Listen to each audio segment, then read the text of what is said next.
Indeed. And now we are in possibly the final session for this year of rescue somewhere near Raxis. Maybe not. We'll see how we go. How far are we from Raxis? It's a question, isn't Are we it? heading towards Rex? If only you had a map.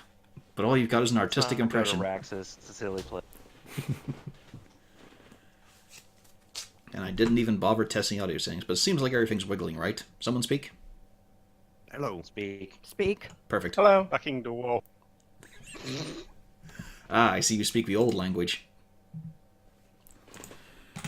Last time, the party had a little bit of a peaceful trek. They saw a dwarf completely broken, one who lost everything, and brought him along. They also talked about how bones can be incinerated by fire. And then, really, they decided the simple course of action. They would take the longer path on a lowland route because it might be safer, which means uninterrupted travel. So it might be quicker in the end run, you never know. Instead of going up into the mountains. And when we rejoined, I'm trying to remember now. Was it nighttime or day? I think you guys had just... Oh, that's right, it was morning now. Because during the night, the girls had a bit of a chat with some ephemeral black smoke while the dwarf watched, surrounded by beaver and a mouse. And mice. And yes, morning arose, you saddled up once again and started trekking down the road, continuing towards Raxis, your objective, a place you were hired to go to. Your one objective? Extricate any surviving royals and bring them back, if possible. But yes, it's morning, but it's hard to tell, honestly. It's getting darker now. It's sun still being pretty lazy and rising up. There's a horrible, bitter chill in the air. It is cutting right to the bone.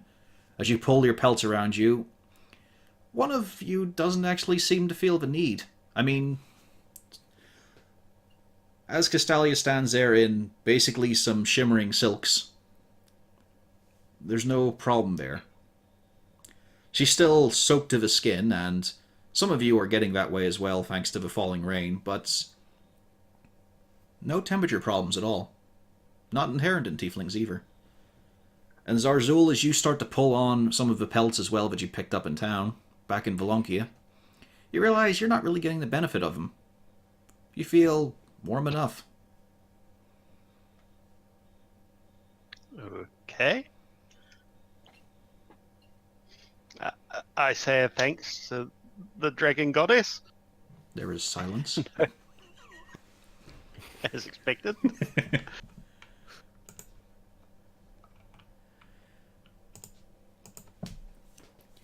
And you set off.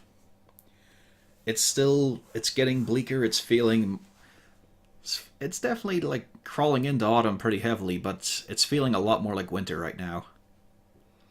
Trundling along, Steve seems to have recovered a little bit more of his senses. He's not encouraged by the discussion about bones and fire, considering his family were incinerated by a chimera. Sorry. There is also in the distance a trio of roars. Well, two roars and a bleat. But they're to the west. Quite far to the west, in fact.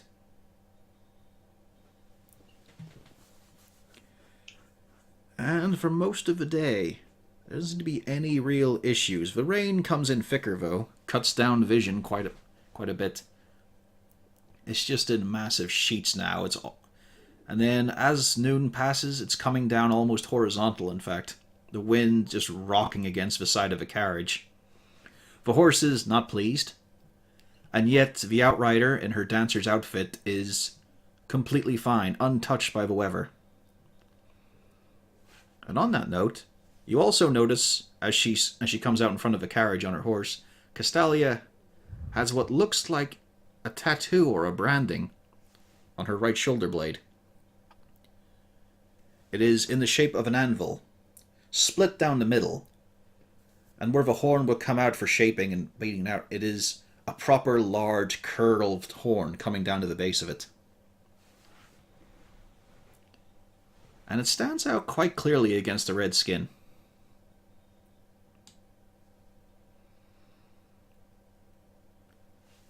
Several more hours pass. A whole day without issue, without problems. You do catch sight of a few things now and again. There's quite large flying creatures above in the sky. Some of them looking like they've got more to them than just a couple of feet. Some may have twice as many feet, and maybe a bit more of a torso to them, possibly even a tail. But they seem pretty damn high. It's almost pinpricks against the rain hitting against your eyeballs. And then once more you find a spot for camp. There's a couple of clearings. There's no ruined manor, there's no layaway, but there is a small little awning of rock that seems to have been carved out intentionally.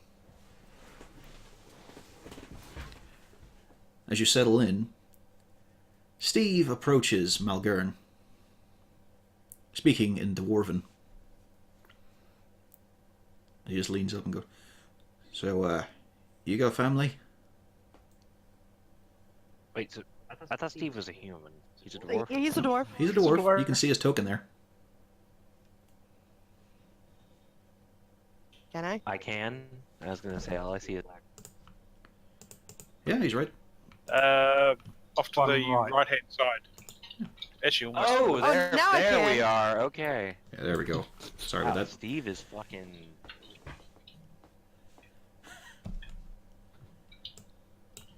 I had family once. We don't talk much. Yeah, think that's gonna have to be my answer from now on. God. But I got a clan. You? Had a clan. Really? You ain't got... See, that's the thing. I'm thinking about this and then...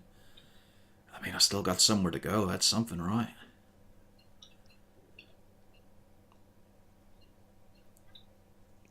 Yeah, I wish I could say the same. It's not. Yeah. I mean, but I'm here. Yeah, I mean... Last night I was just thinking about maybe it's, trim a lot of the hair off, get some of the red dye out. But then I look at myself like I'm a tubby shopkeep. I'm not some warrior. I mean, they like to die. That's their whole goal, right? So, but I'd like to be able to do something instead of just being stomped immediately. You at least got that. You got your own. You can take your own destiny. I ain't got that option. Why not? There's no rules say you can't do what you want to do. I'm already 80 or so. I mean, sure, I've got a few centuries, but I'm not going to be a proper warrior by then. Just don't have the heart for it, really.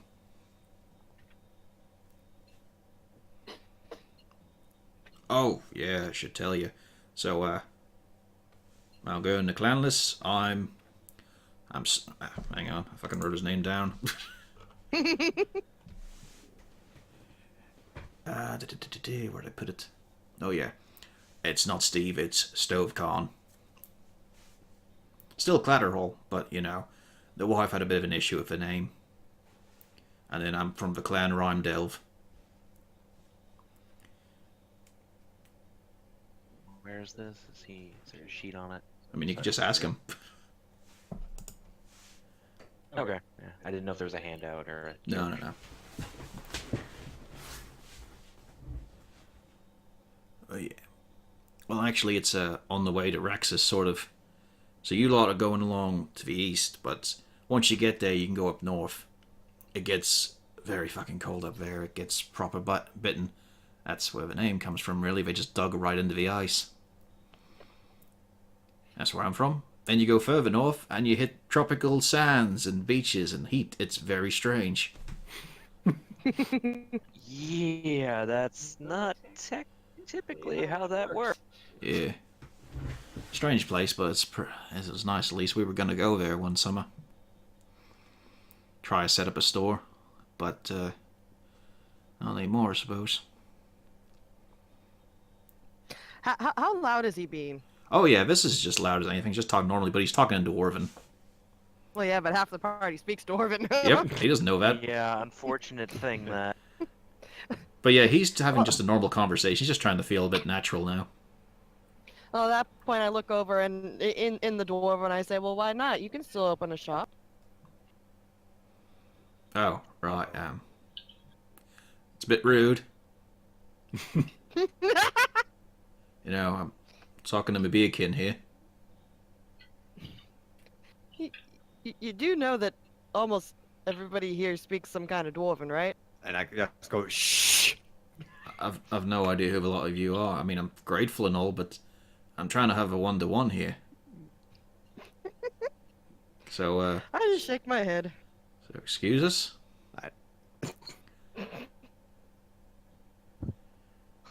He just looks over at Malgur and says, so...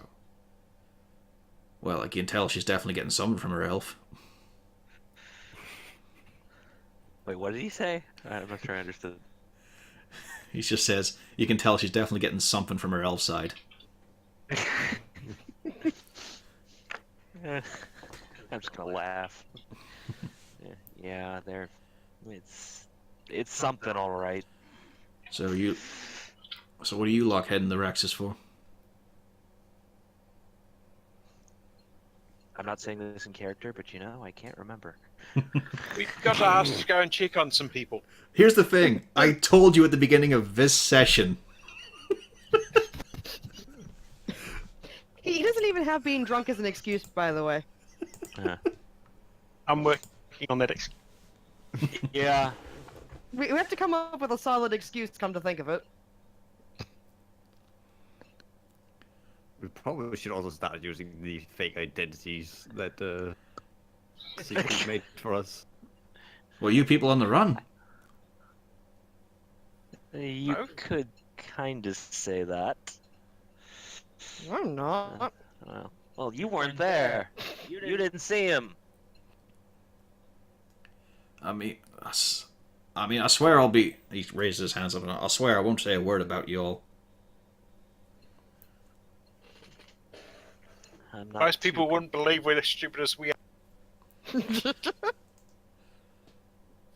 No. We got asked to go and check on some people in Raxis and make sure they're all doing fine. Probably one of those nobles hired you up there. It's Yeah, a pretty hell of a much. time in the city. Yeah, we just got asked to go and check on some people, make sure they're all doing fine, and report. I might know of them. Do you have like a symbol or something of them? Maybe a name?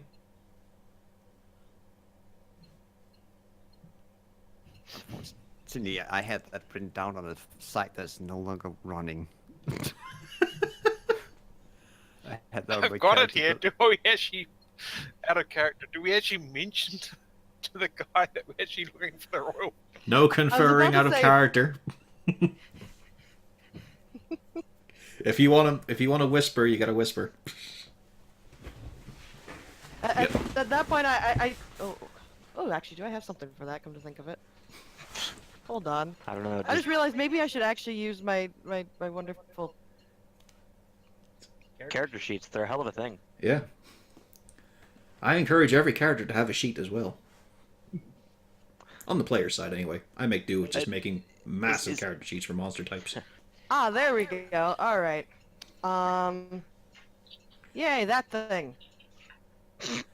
That's not the thing I I wanted. cast to think of it. that thing. There we go. See So what- I'm going to point out Cornelius, and I'm going to be whispering to him, and going, "We probably shouldn't be telling him who we're looking for, should we?" Steve gives a nudge to Malgur and points at the half and says, "What's she doing there with that bit of sticking all whispering to herself?" Okay, give me a second. Because he can't hear what you're saying, but he can see what you're doing. So am I aware of what she's doing? Probably not. She's not done it 'cause I before. haven't done it. Yeah. Cornelius has never cast anything like this either. Yeah, I don't know shit. The elf's just twitching. That would be an Arcana, darling. Oh, it would? No. Hang on, I can You decide. still don't know. Or if Corvus can decide. It's animal handling. Oh, fuck off. How do you rein her in? All right. Yeah, you've not seen a spell like this done before. You've not seen it from yeah. Droop or Cornelius not, or Siegfried. I don't know. The elf just does things. I don't question it. She's not one of them god whisperers, is she? I know I recognize her symbol as Kalimver, but well, I mean, I she's not wouldn't asking for exactly call direct her a answers, is god she? Whisperer. Oh no, it's far stupider than that. That's the only way I can put it. It's Well, rather silly. I mean, at least you lot are humble. You got that going for you.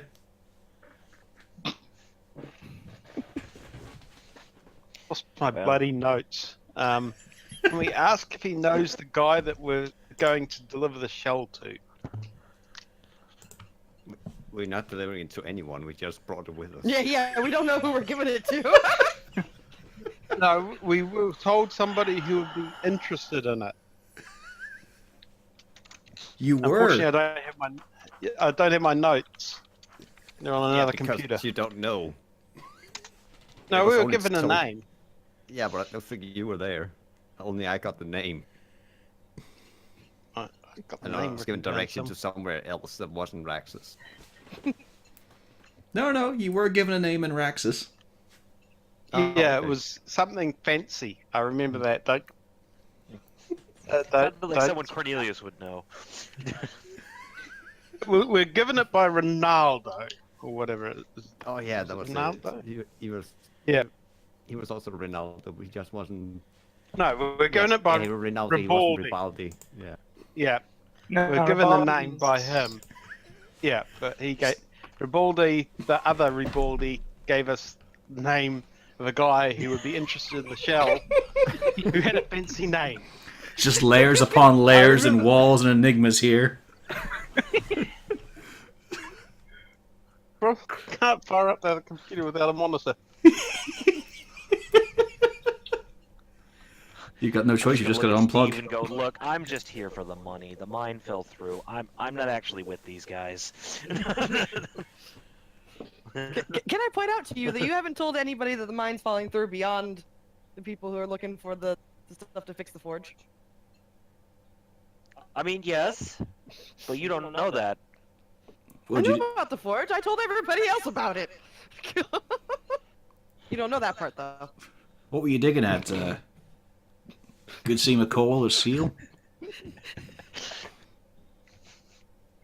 Sorry, I think you had to repeat that comment. I don't think anyone was listening. Yeah, I noticed that.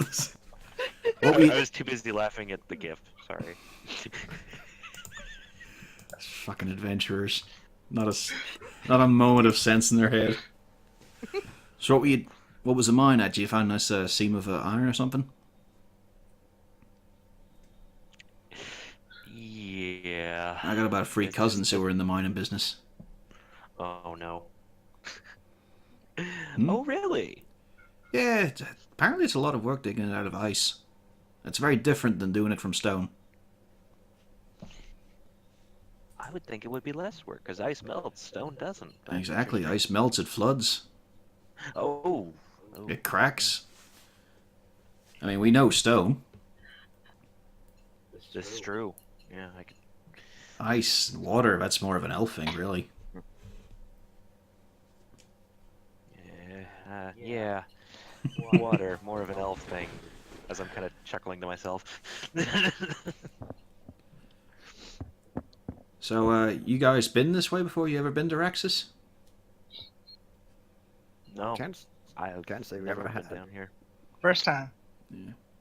I've made this trip twice before. A good couple of decades ago before I had the wife and everything.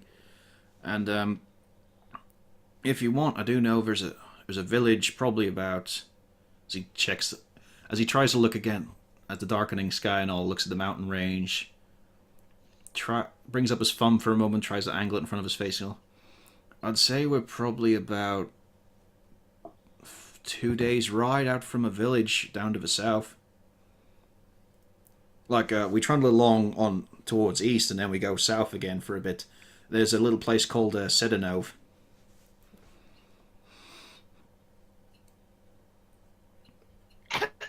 That might be useful. I think we're starting to get a bit low on supplies. As you look to your carriage with the gigantic glittery snail shell. and the huge crude iron battle axe from the Minotaur skeleton. Why do we still have those? I'm trying to think if you have any other shit clogging it up. I'm pretty sure you have a few other bits of junk.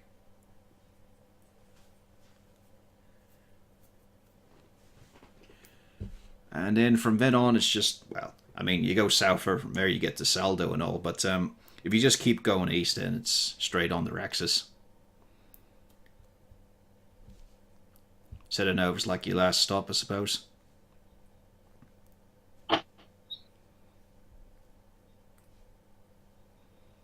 Yeah. I'm listening. I just. Yes? I don't know why I don't know why I'm drawing blanks tonight. Ugh. Where is Anyway, the yeah. family?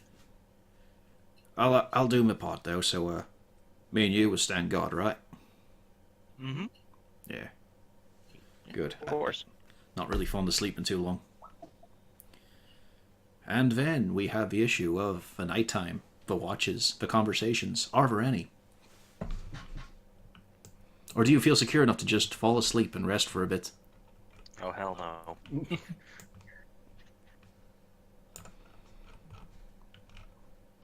I can take the Dazzle, first watch. take a watch.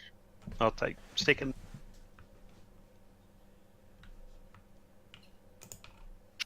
I guess Siegfried will take first watch. I said first. Who's on first? Who? What's second? First and second has been taken. So it's third and fourth we need. Oh, I don't Okay. know who's on. Who's on what? I'm on first. Cornelius is on first. I'll volunteer to help Cornelius. I'll take Excellent. third watch then. Siegfried will take third. I guess I'll take the last watch then, since everybody else seems to not know what's going on. Alright, first watch.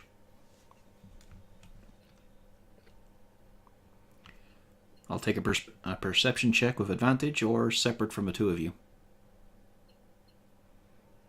So what? You want to roll with advantage? It's up to you two. Well, Either one person rolls with advantage or the two of you roll separate. Yep, that's what I was asking him if you wanted to. Yeah, so fine with advantage.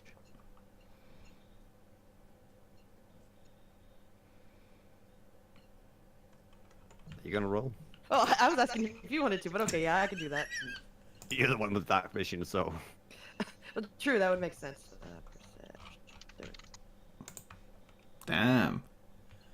I can actually see things. Holy bananas! I'm paying attention for once. It's not really the seeing that you manage, it's the smelling. It's coming horrible and muggy through the wind and rain, and the rain has not let up at any point. It's still coming down hard and horrible. And you can hear scrabbling stones up above you to the north. And then with a fall... Also, position yourselves appropriately. Lands a bear looking very rough and partially eaten. It collapses in a large heap.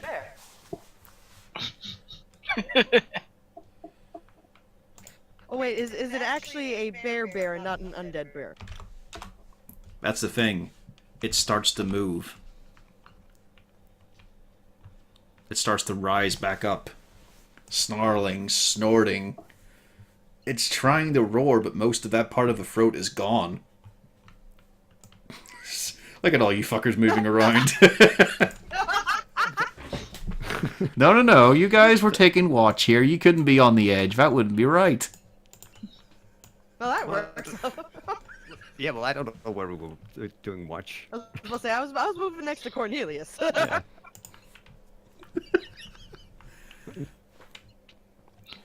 And I was then... having a slightly fitful sleep, so. Yeah. And then as it's rising up, something else leaps down. It doesn't make a noise when it lands, though, and it barely touches upon the grass or anything. There's no real displacement of where it is, and it's honestly very hard to see. You know that there's something there, but you just can't really tell. All you can tell is it's big and it's making noise. And then we roll initiative.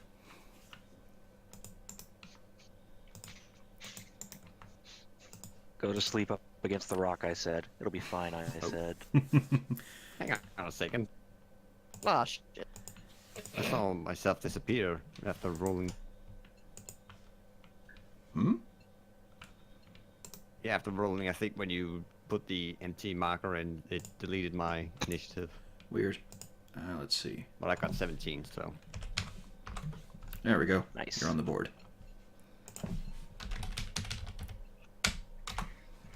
Back to numbers. Playing cards are so much more fun. 8 for Einbear. Where's my vault? Where's my Wardens? Because there's no jokers in this initiative. Correct. There's only real numbers. A joker's a number. Especially when one of the enemies draws it. Ooh, he's got even worse. Nice. Yeah. Oh, still rolled higher though.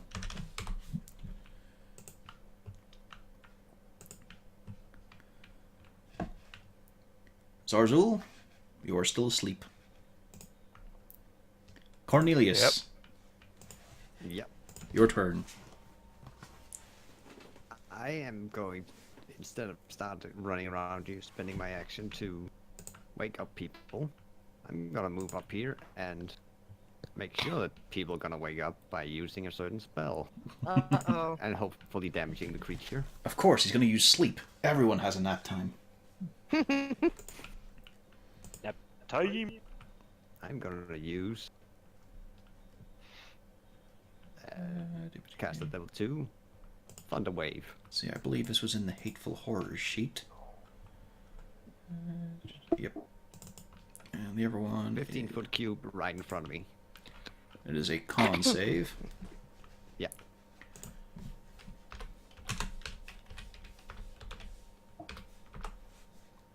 So it saves, so it takes half the damage. But yes, you are all awakened by the thunderous roar.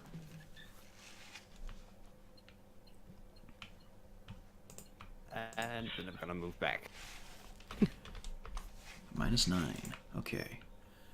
Let's see. Where's this one? This was... Monsters of the Forest. There we go. Yeah, that's where I put the bear. Alrighty. Droop. Wait, hang on, let me just check something. Because now I have the book.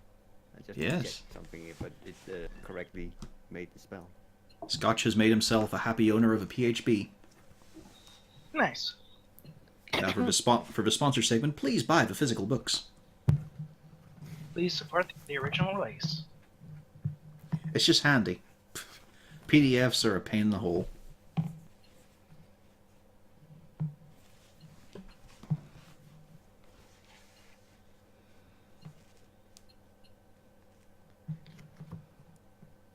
Well, have you checked it? Yeah, it's missing a 1d8 because it's only rolling the natural 2d8. But I mean, oh wait. No, there it is. See? Higher level cast. Yeah, no, mind. Okay, that's your turn.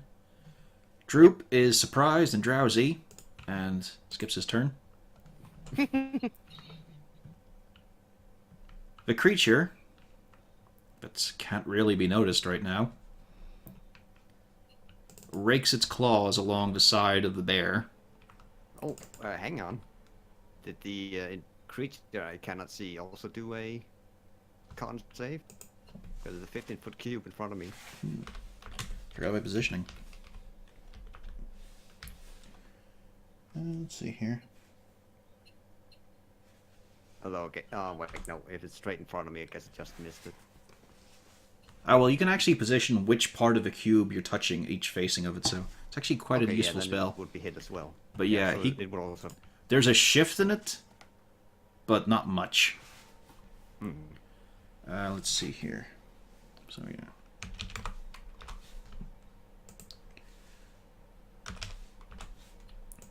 Yeah, so let's see.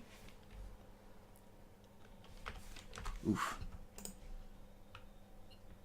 But yeah, it steps forward, it rakes its claws along the side. Well, you see a hand sort of appear for a moment. It's huge, it's horribly taloned, as it just rakes along the side of the bear. And all it just does seem to ruffle some fur. But then it marches forward and sees Castalia on the ground. And tries to reach down and swipe at her. Oh, I forgot that's with advantage. Wow, rolling like shit today. That's amazing. 2 fucking 2s. Looks like my nature rolls. Yep, but it still has one more. Oh. Or your fighting rolls. Discord. But yeah, it still has one more. As you can see, there's more impressions in the grass now, and a horrible withered head starts to form slightly in the sheen of the rain. It looks like a troll. 19, I believe that actually hits you, Castalia, yeah? Hmm? 19, Just lost it's your connection. AC. Yes. Alright. You take 20 points of psychic damage as this ghostly holy maw banana. just chomps right against your body. Okay, why did that DC not come up? Hang on. Okay. So yeah, it's a wisdom save you need to give me. There we go, it was unticked. Alright.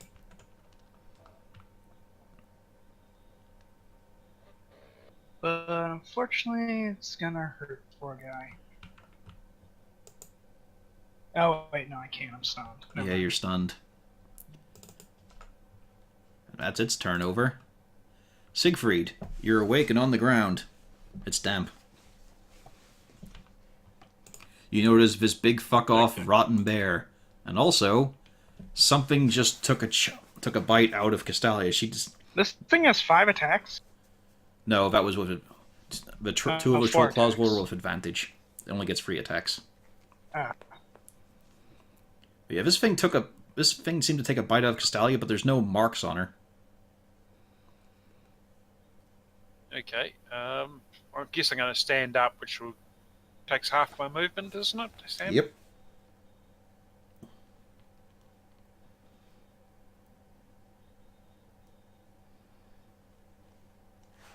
Yeah, how stupid am I? Not that much. I'm just going to ready my action in case I can hit it if it gets close. I mean, you could also use your bonus for help.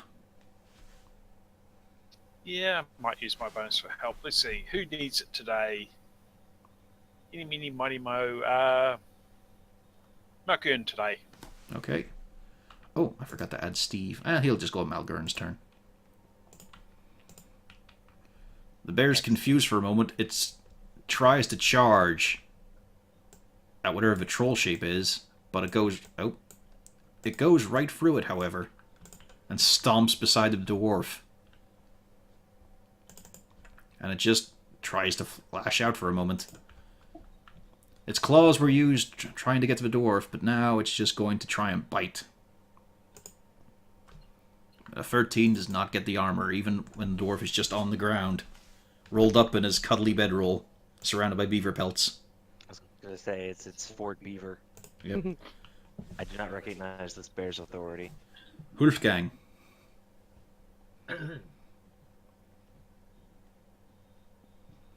He's going to advance on the shadowy thing and make a bite attack.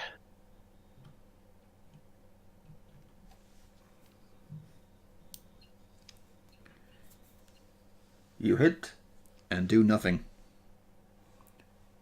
As Wolfgang tries to bite down on it and just can't seem to get any purchase.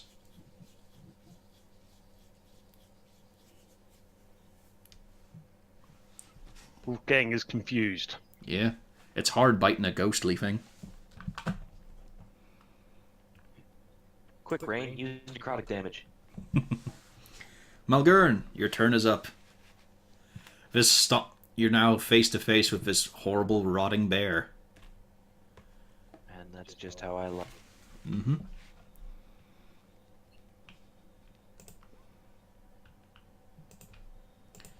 Ooh, that's a good solid hit. Let's see. Wait a minute, what? Oh, that's a two-handed dice roll. Okay, so it just takes 14.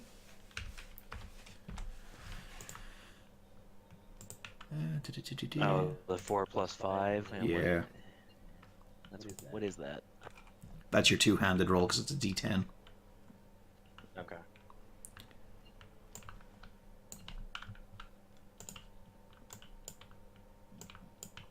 But a nice solid hit as you just start to carve through it.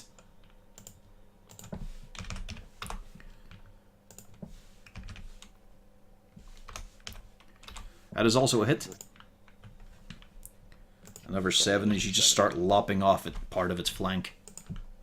There's just great, horrible, mulchy, sort of molderous parts of meat just sloughing off it as you carve in. And then we're gonna try to push it down. Alright. Get that thing on the floor so I can beat it up some more. It does not go on the floor. It does not. Wow. Oof. I mean, it's rotting apart, but it's still a grizzly bear. Castalia, That's it for me. give me a wisdom save. Okay. Oh shit, we forgot. You had advantage, so roll your longsword attack again. My critic. No, your Oh, attack. That's just... For some reason, I was like, I could just click it again. No, I can't. Oof. But it did not. Yeah, the dice gods are not favorable. Castalia is still stunned, as just this rictus of pain sweeping through her brain right now. Every joint feels solid. It feels like it's just unable to move and bend. Rain, your turn. Interesting segue. Okay, so I'm gonna light my fancy pants mace, All right. The power of Christ compels you. and I guess I'm gonna try to light up the weird thing that we can't see very well. I'm going to use a guiding bolt. Oops, I don't have advantage. Yeah. I did it with advantage, but Well, you actually do it with disadvantage yeah, I do it with disadvantage. because it's invisible right now. Be 8 sails off. I mean, you managed to break apart some part of a sheer cliff wall, but don't really do a whole lot to the creatures. Yeah, about that. Well, now I have a shiny mace. You do. Zarzul.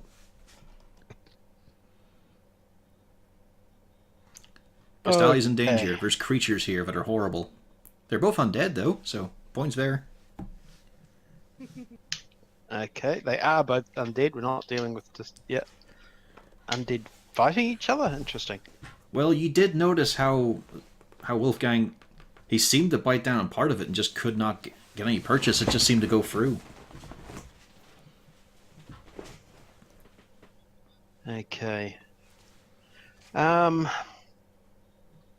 At this point, I'm going to cast a spell at the bear that's dead. Mm-hmm. Sacred Flame.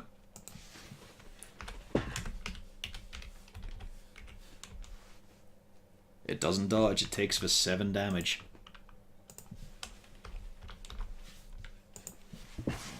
Alright, anything with your bonus?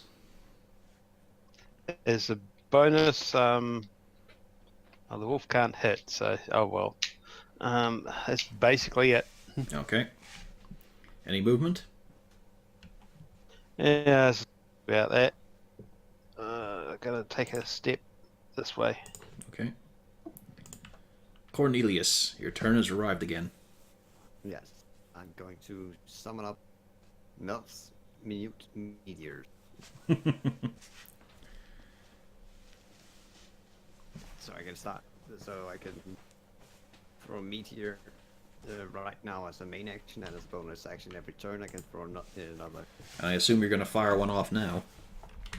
Yeah, I'm gonna throw off two because I still get the bonus action. Alright. The bear does save. Yeah, but it's also in a 5-foot radius around Yeah. it. So Also, I'm I gonna read throw them around that here. stat wrong. There we go. The troll also saves. So what's the damage? Yeah, hang on, just see what the dice is. Why am I getting these rolls for their saves, not their fucking damage? Come on.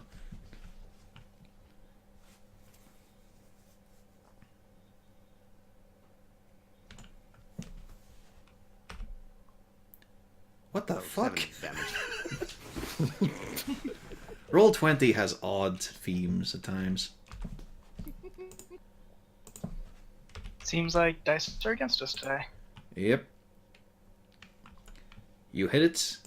Seems it's... And here's the worst part. Oh yeah. Anything for your movement? Yeah, I'm gonna try and spread out a little bit in case something happens. Droop is torn. He looks like he's getting his hand ready for a shocking grasp, but then looks to Cornelius for guidance. I shake my head. He reluctantly Not- steps along with you. Alright. You should probably not be getting any closer to it. It is now the creature's turn. The rain has started to show off more of its outline, and you now see the figure of a troll ghost. Some sort of horrible spectre. It seems a bit more aware, though, and as Cornelius ran away, it followed him with its gaze. Dirty. And it decides to, first of all, smash its hand down on the wolf that tried to bite it. Not even really looking solidly at it. Which is why he missed. Then he steps away to walk up to Cornelius. Cornelius, you're remembering that time a troll picked you up. It hits, but does nothing. Whew. But yeah, Cornelius, you're Well- remembering... Well, I mean, the wolf bite didn't do anything. Oh, okay. Yeah, you're still fucked. Because you're remembering that time in the swamp when a troll picked you up and bit you and started to try and eat Yeah. you. This troll looks different, but it's also a swirling mass of spectral energy, so, you know. It tried to claw at you, though, and failed. Jesus fucking Christ. What is this? What is this? I guess you should take it as the advantage, but my armor class is 11. So I would have to use spell shield, I'm guessing, Okay. to avoid damage. You do so, I suppose? Yeah. Yeah, as it tries to lash out, you immediately just flick up the glyphs. And it also rebounds from the bite as well. Siegfried. Well, I think I'm going to help out the wizard. He does seem in danger. Yeah, I'm going to move up and kind of around to get there. I'm Mm-hmm. going to go around the back. I think I can do that. And I'm going to stab him in the back, or at least what might be the back. I mean, you can see the figure now. It's still wavering in the air, but you got an idea of how it looks, and that's a hit.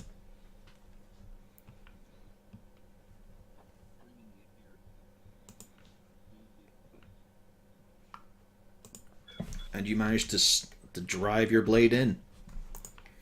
It gives a strange sort of hollow roar. Like there's a sound from it, but it doesn't seem like it's coming from the creature. It just sounds like a noise in your head.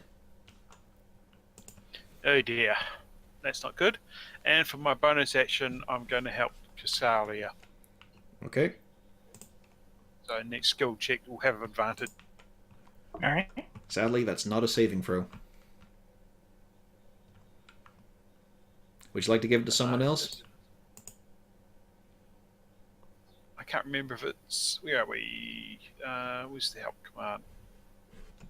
I can't tell. I was just wondering if it might have been saving throws as well. It'll say attack rolls, skill checks, and saving throws if it is. Yeah, I need to look up the help action. Oh well, never mind. I'll give it back. Who to give it to? I'll give it to Droop. He needs some. Droop gives you a nervous thumbs up. Okay. I'll really do it, yeah. Wolfgang.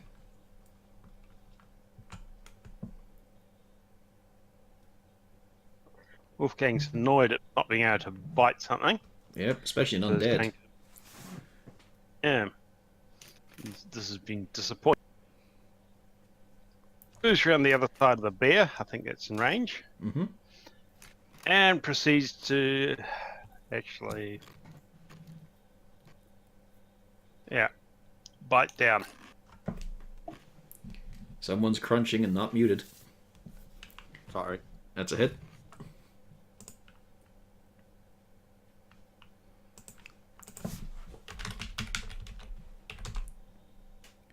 It also falls prone as he manages to tug at a leg and it just comes off.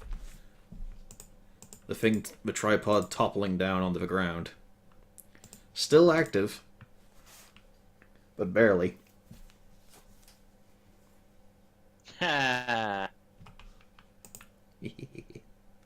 Anything else? No, that's it. Alright, Malgern. I sense weakness.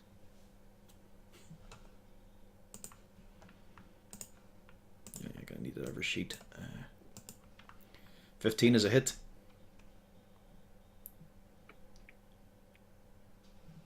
Oh, did I not put? I didn't put that on that sheet. Okay. You'd also have advantage on that, wouldn't you? Against a prone target? Yep. Roll again. Ah, not a crit. Oh well. Same result, so 8 damage. Let's see here. How's this working out? Oh, yeah. Yeah, it's annihilated. As you just drive your sword against the head. And then you think, I can get a bit fancy with this. As you drive the sword up, then around, and you start to carve through the neck while your sword is inside its mouth. Until it comes free. There's a rotted bear head clinging to you.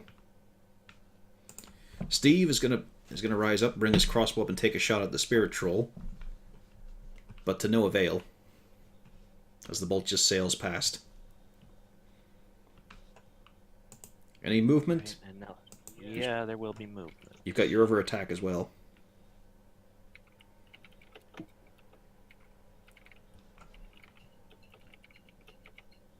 And I'm gonna swing at the troll. You hit. 14 damage and a powerful blow, and it definitely felt it.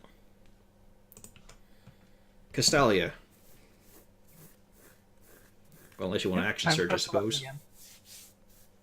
I don't know. You are no longer stunned. Unfortunately, that is the end of your turn, though. Yep. But you are able to move again.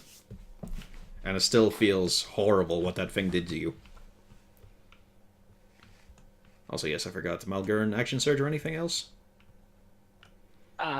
No. Okay. I'm just watching my raccoon with an advocate. That's a good video or GIF or whatever that was. Or you could stay focused on the campaign. Rain, you're up. I'm listening. It's silent, so I can hear everything. Well, I'm going to try again because I didn't much care. Am I still at a disadvantage for this weird, creepy thing? or No, are we you at can see it normal now. Okay. Lamb! That's a hit, as it takes 12 radiant damage. It is I also wanted lit up to like a light up. beacon Good. as you launch this globule of glowing energy. And now... Oh. Da-da-da-da-da-da-da. You run away. Or do you? Yes, you do. Pufflesworth does not want to hassle. Uh-oh. Pufflesworth does not want to hassle with a troll. They stink horribly. Zarzul, your turn. Zazzle's going to bring the light down on it again.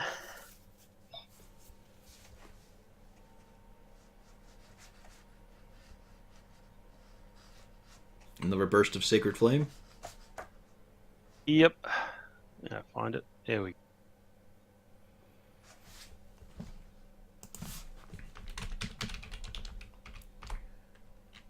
It dodges. It just shifts aside and nothing happens.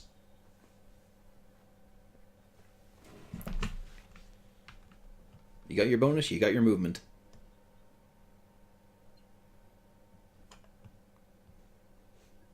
As a bonus, I'm going to throw a healing word on Castalia. Okay.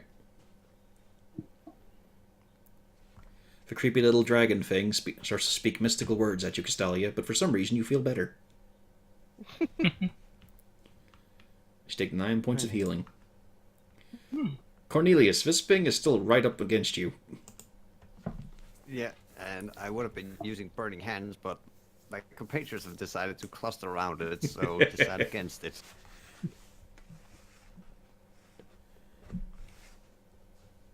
Instead, I'm going to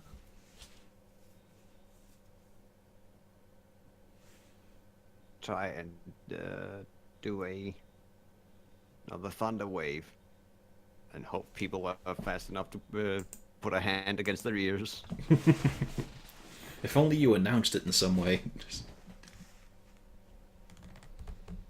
I'm just gonna catch it level 1. It saves, though. Damn it. Let's hope we can It's get buffeted, this by the person. way, but not by much at all. It feels like that's doing basically nothing to it.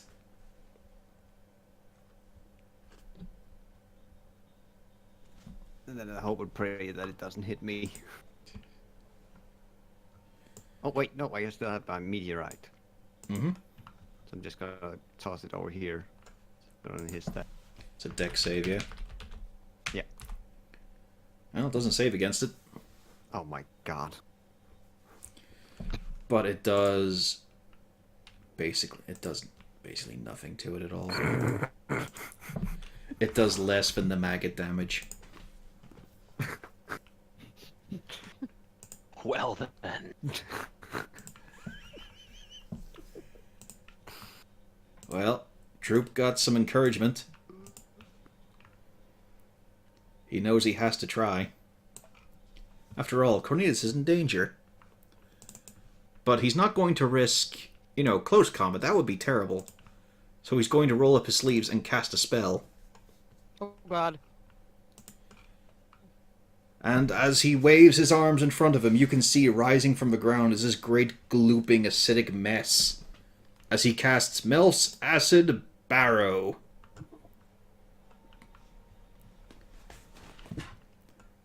Which misses. Oh no. But it still I think it still has a deck save, actually. It's a bit... Oh, it does half damage on a miss anyway. But yeah, let's... I forgot to put the spell card up. Doo-doo-doo-doo.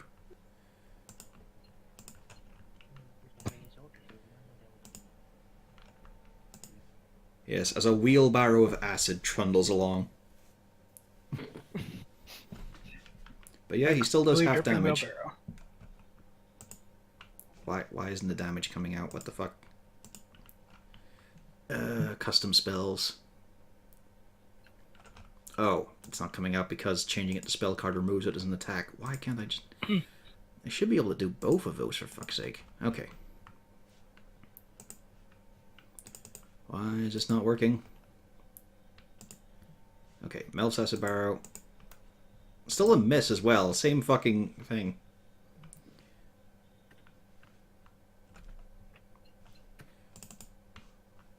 But yes, unfortunately, someone has to get showered a little bit.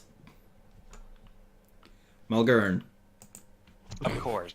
Yeah, of course. Yeah. It only says on a miss that the I should've target just would take damage. Yeah, I It doesn't suppose- mention anything about on the 5-foot radius on the hit. Yeah, I suppose, actually. Yep. But unfortunately, while it did splash it with acid, it did basically nothing. But he tried. He really tried. That's all that matters. As he launched an acidic wheelbarrow at the...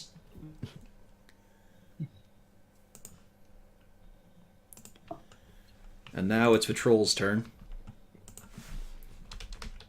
It seems to become more corporeal as it sizes you all up for a second. It sneers at the wizard.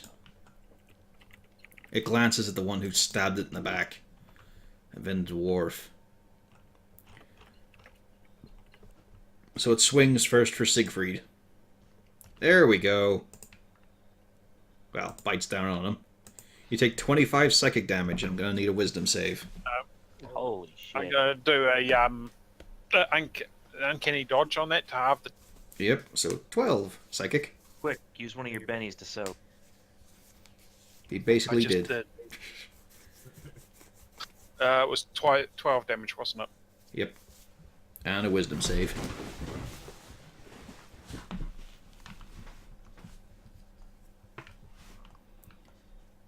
That's not good enough.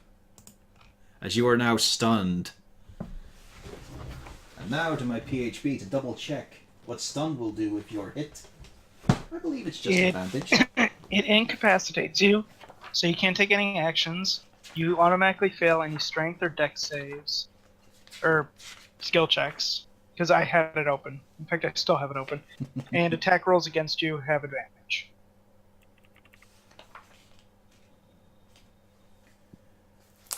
It's on pages 290 for incapacitated and 292 for stunned itself.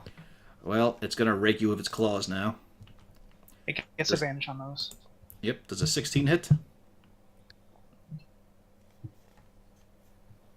No, it doesn't. Okay. So then it lashes out at the dwarf as well.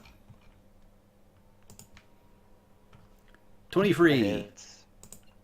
As you take 11 psychic damage, as this thing's arm just sweeps through you. And it's just pain. Just pain surging through your head right now.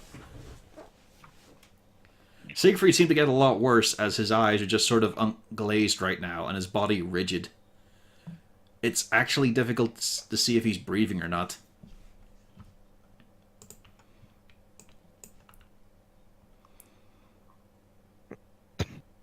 And that's the end of its turn. Siegfried, give me a wisdom save.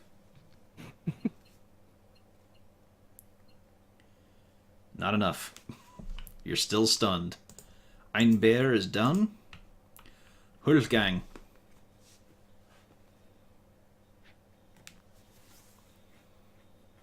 Not much for a dog to do right now. Alrighty. Mulgurn. He can bite from that. I mean, you can go ahead, but you've noticed that Wolfgang can't hurt him. There's also not enough to grab hold of and pull to the ground. Okay, then Wolfgang is going to assist the stupid half-dwarf thing on the ground. I don't think he can take that action. Oh well. Lick face, just to see if that helps.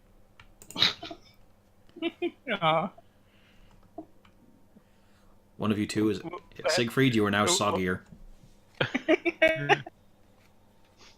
It's the best it can do. Can't hurt it. Quick, Siegfried. Take all the... Smudge the sand paint. Mulgurn. Your turn is up. That's a hit.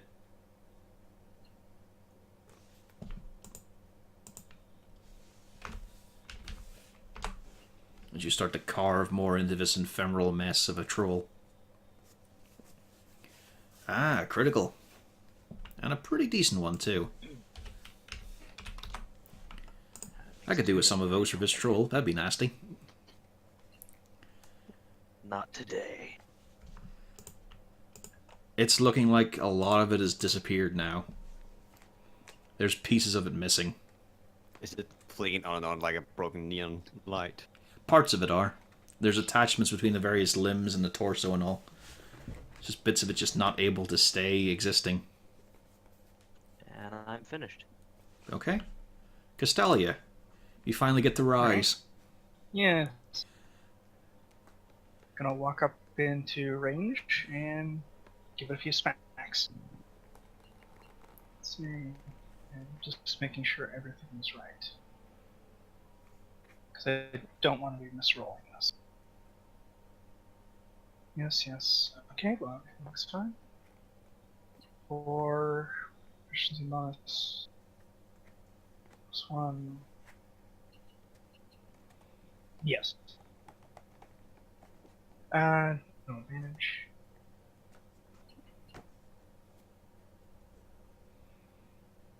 Yeah, those both hit. What is your packed weapon? The whip. Alright, as you pull Sodden Lash from your hip. Again, the moss just falling away. You strike it out once to straighten it, and then lash out. Each time... Let's see here, actually. Huh, that's odd, actually. Interesting. Yeah, as all of the damage is dealt. And then, yeah. As the red-skinned dancer just starts to lash out with this tangle of moss. And you realize, or tangle of grass, you realize, huh, she's a bit different from the usual figure of a warrior. Cornelius seems to recall seeing at Nobleman's house a similar scenario, though usually the target isn't a troll. That's getting ripped. Anything else from you? No. Rain. Well. I think I want to do a.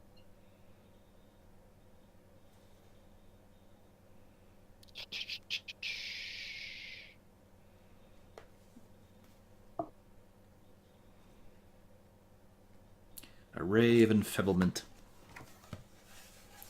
I want him to be enfibbled. Is there anything to resist on that? Any save or whatnot? Or is it just a hit? Let me check that again. I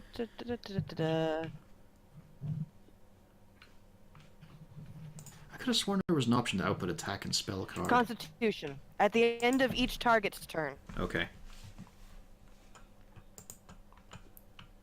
So for now, it's just a crackling green, withering ray that launched from your hands. Zarzul. Yes.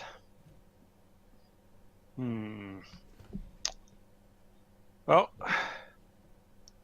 Zarzul is going to make a step down here to get a better line of sight, as it were, and fire debuff. Okay. That's a hit. And the arrow just sails on through.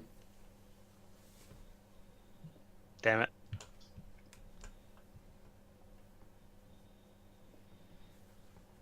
Still got your bonus. Yeah. Nothing really to do with it at the moment. Oh well. Cornelius. Yes. Since I don't want to be this close to it, I'm gonna attempt a shocking grasp. Nice, an impressive hit. And That not means you can make no. yeah, the effect occurs, but you notice it's not really like you expect a bigger reaction from that attack. But most of what you get is it turning around to face you. I'm guessing it's not getting the effect where it can still take reactions. Oh no, the effect still happens. Okay, good. Because then I'm away, because it can't make a reaction. And for good measure, just throw another one of my meteors. So that's 4 I've been using so far. God fucking damn it, why do I even fucking bother having this spell? Yeah, basically nothing happens.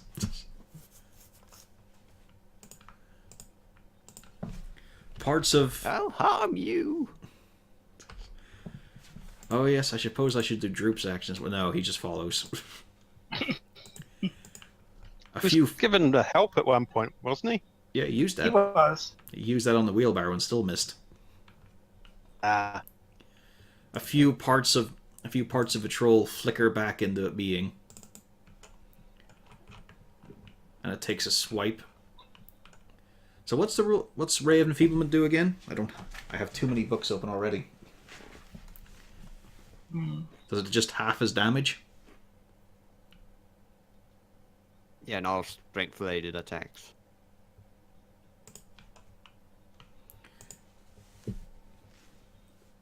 Well, I mean, this is psychic damage, but yeah, I suppose. Wow, terrible roll anyway. As Siegfried takes 3 points of psychic damage as it decides to take advantage of him. And then it leers at the dwarf and attempts to bite him. Oof. Ouch. You take 5 points of psychic damage, and I'm going to need a wisdom save.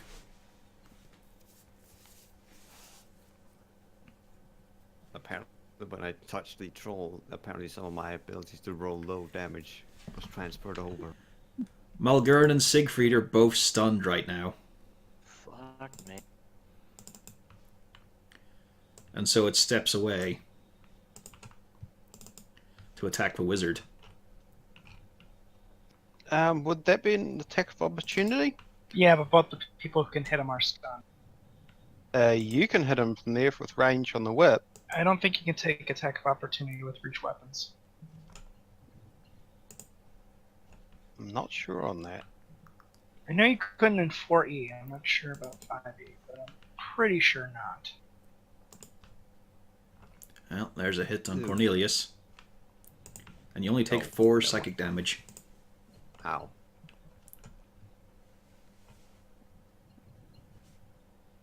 Yep. And then he transferred the low rolling back to me again. Oh, let's see, where's... And now it gets a con save, yeah? Against the Ray of Enfeeblement. It's still enfeebled.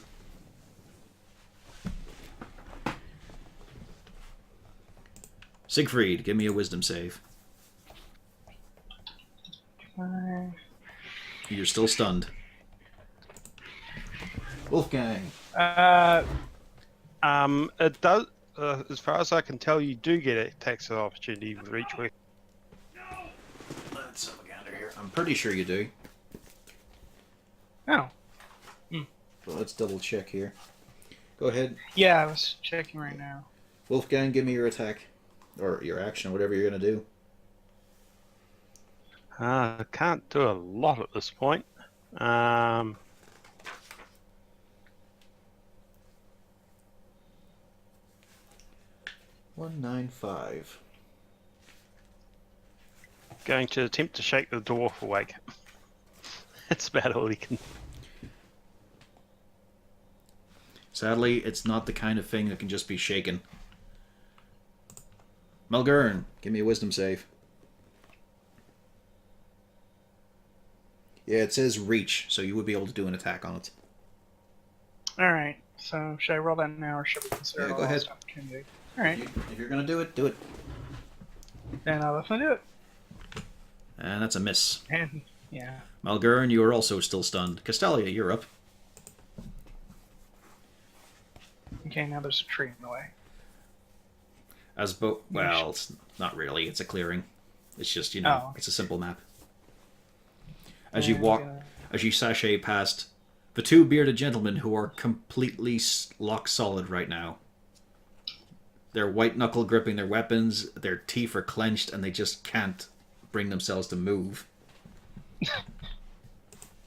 I'm still moving close, and oh, I have advantage now. Mm-hmm. Diagonal, nice. And That's a hit. And so's that one. So let's see here. So 15. Yeah.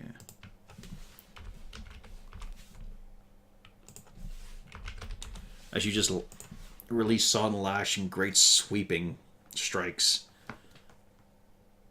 And so much of it is just dispersed horribly by the attacks. There's very little of it now. There's just most of an arm and a head floating with a bit of leg.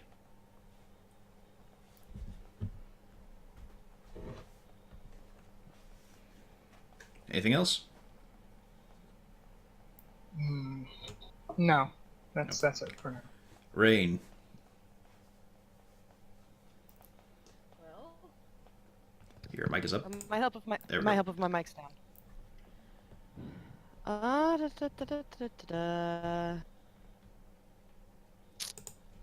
think I'm going to go back to, 'cause I don't want to walk up there. I've seen what happens with everybody when they walk up there.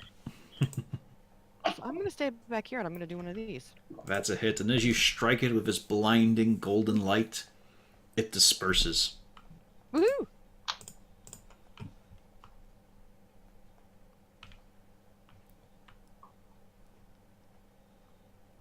Anything else? Well, now. I was going to move up and start shaking the dwarf to see if you can get him up. Yeah, unfortunately, there's just too much static going on in his brain right now. Just simply shaking him doesn't do the job. So let's see. Skip on. Siegfried, give me a wisdom save. Also, sorry, those Cornelius Arzul, any movement? I'm just gonna, for just in case it's a troll, I'm just gonna put a, just gonna move over here and then gotta do flaming hands on it, just in case. Alright, as you roast the area where it is, there still seems to be some sort of strange kind of mist clinging to the ground. And as the fire sails off, it's still remaining there. Uh-oh. Siegfried, you return to your senses. Okay. Not overly sure what the hell's going on at the moment. So I mean, you did see what was going on. It's just you couldn't move during it. It just overloaded your brain space.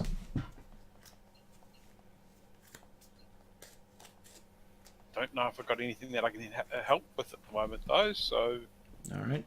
I'm just going to keep an eye out and see what the hell's going on. Malgern, give me a wisdom save.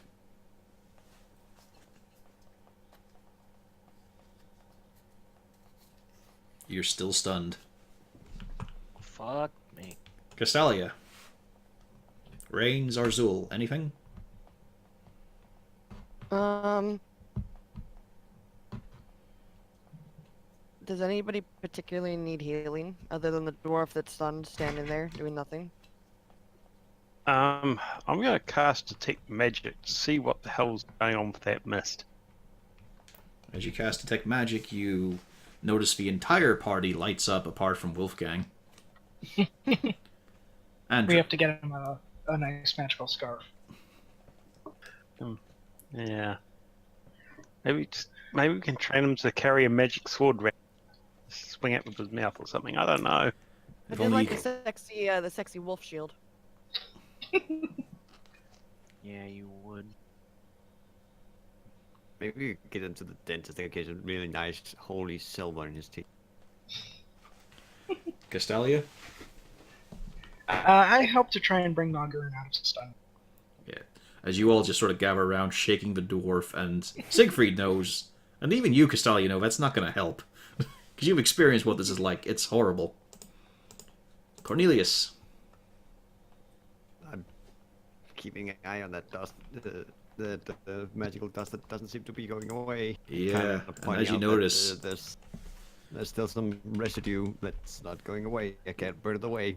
Please. And as the turn comes up, it rises up again. Pieces of it regenerating. And it lashes out at the thing that got... Well, let's see here, actually. Yeah, it can't reach Rain, but it recognizes the wizard. It recognizes a spell was thrown at it. 14. Spell shield. Okay, shield.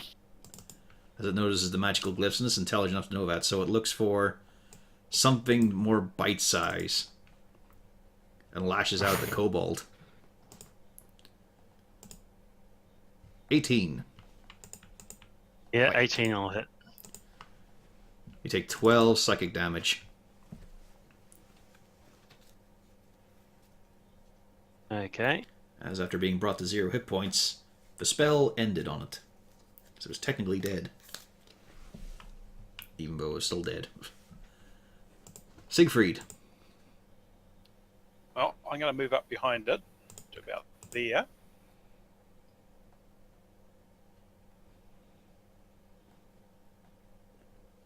Stab it with my magic sword, because that might actually do damage. You know you were able to drive it in. Once again, it disperses.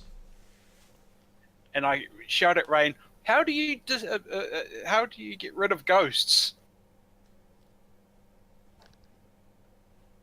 And we'll By find out on making her it- turn.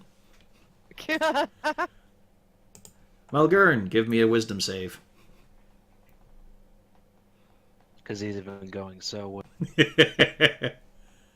You're still stunned. Castalia. Yeah, saw that. Alright. Oh, it's an extra dead troll now, I guess. I mean, you all know that, as a rule, trolls have a special kind... Trolls are able to regenerate amazingly from wounds. Well, its body is still there, right? It's mainly just a few wisps. There is something there you could attack. But fire did nothing.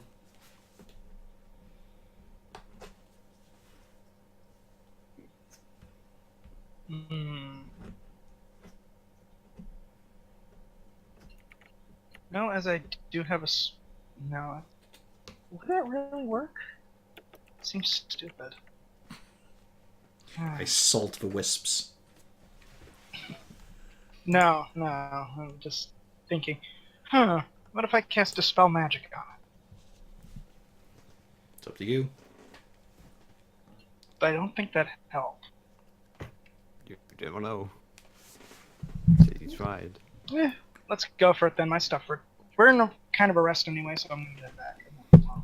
Mm-hmm. I have to cast it at the highest level. As you focus your attention on it, Yes. you expend the spell and just nothing occurs. Yep. The wisps are still present.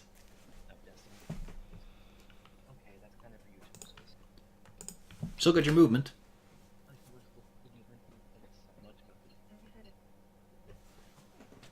Then gonna take a step back. Rain, it is your go. Okay. Well, mostly I'm trying to figure out, is this guy coming back because he's a troll and we have to fire him? Fire didn't work. I've hidden in the fire. So we used holy damage, and that didn't... Yeah, he's not a flesh and blood troll.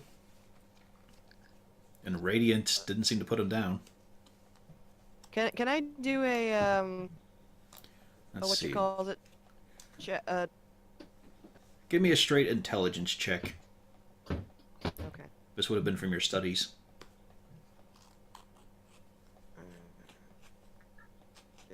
Oh, that's a save. Hold on. I mean, it's still a number, a very low number. And it's the Oh, same that's the wrong modifier. Oh, it's the same modifier? Oh, Same okay. modifier, so yes. The most you can piece together is that you've heard stories about how trolls are able to come back even when there shouldn't be anything left of them to come back, but you're not familiar with stories of how they stop them. Just that fire wasn't enough because they had no bodies. So in that case, I throw my hands up in the air and I go, I'm doing stuff. Zarzul. Yep. Does the undead hunter know how to disperse a ghost? That would be a good question. That'll be intelligence. Go on. Oh, well, it could be worse.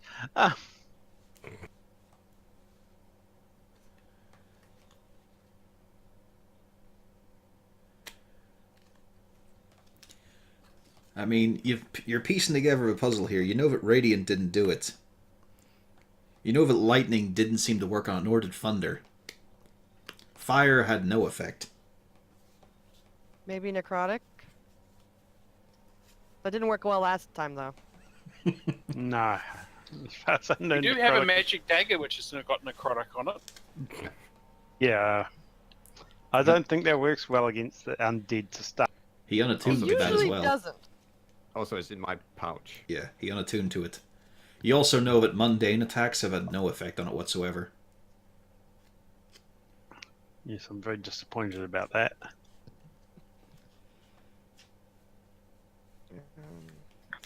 Holy? Holy's radiant. No, I mean, like, what happens if we try to heal it? It doesn't work like that. It just would It's have worth a shot. it would have no effect. It used to work like that, but not in Yeah. fire. Yeah, that's why I was like, well, I remember used to. So that's what you know, Zarzul.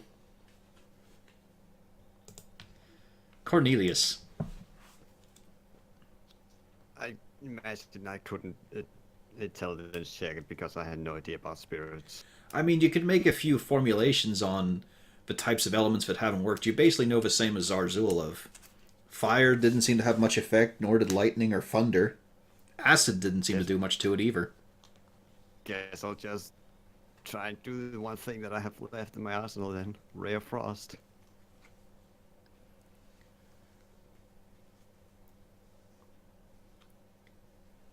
The sad thing is that misses.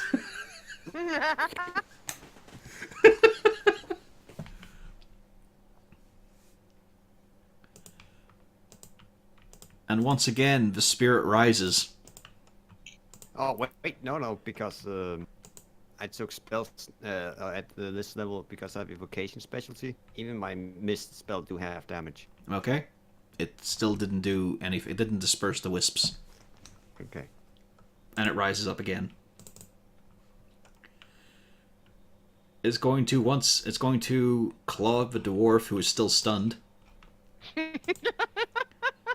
Oh! Oh! You take 31 points of psychic damage as its claws rake through your brain.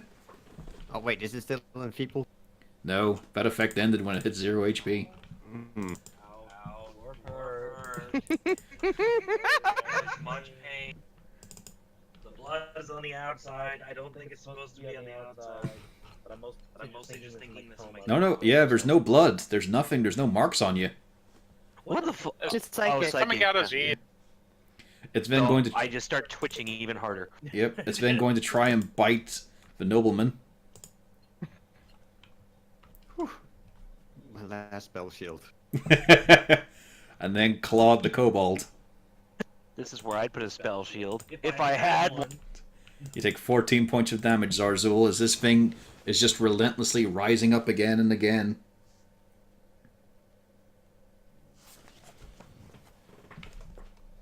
Siegfried. Well, I'm going to stab it because I got nothing else I can do other than trying to put it down again.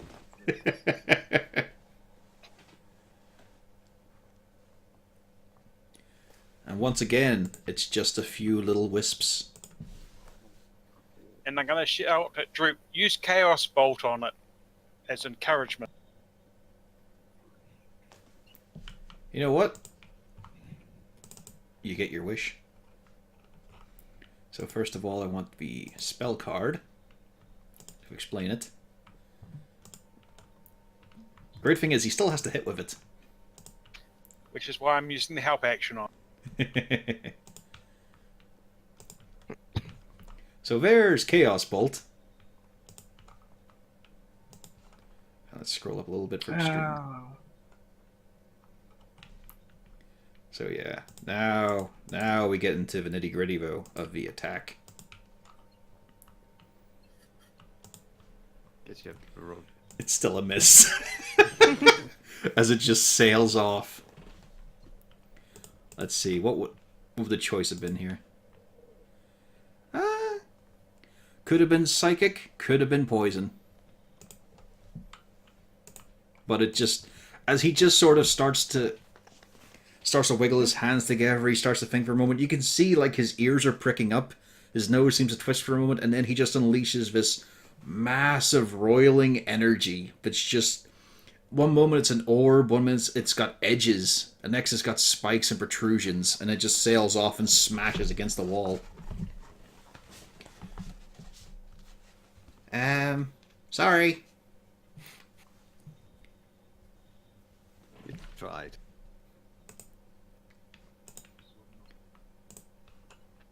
Melgern, give me a wisdom save. Dorf needs to give wisdom save. Hold on, let me roll it for him. Because he's doing the laundry thing. Oh, it's kitty water thing. Oh, he can do it now. He's back. Still stunned. Castalia! I take it. Okay, yeah. Okay, now I can do laundry. Castalia, your turn. Well, because it's not... Okay, there are wisps flying around it, right? There's still a form you could attack, yes. Then... Fudge it, I'm attacking a form. Why the hell not? We've done everything else. Let's see, no longer have advantage. I mean, it's prone, so you do. Oh. Okay. Well, actually, it wouldn't be, come to think of it. It's kind of weird in that remark. As you lash through, you can see that the form of it is kind of dispersing, but then it just sort of reforms around your strikes. Not enough to put it through.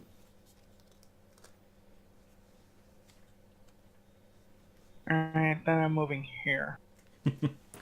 Okay. Rain.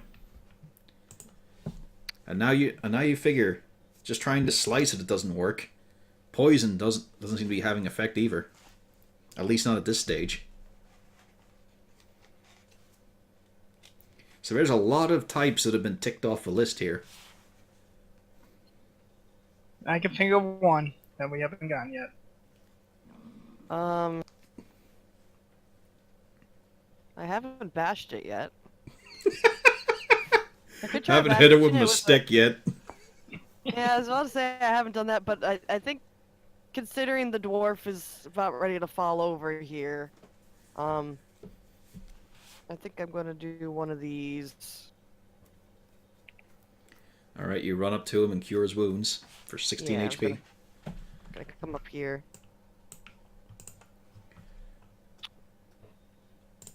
Zarzul. This is a strange undead hunt. You've never seen one get back up so often. Yeah. I'm gonna take a step back. Jerk! So you're just letting the cleric here be in the line of fire? Well, at this point I'm below half health, so You're below I half height tried. too. yeah. I mean, I'm not much of a stopping point for this troll. Pass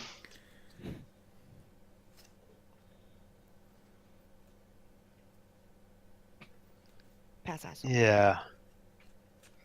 Let's try and think of things I can do at this point. Hang on, what's that do? Give me a second.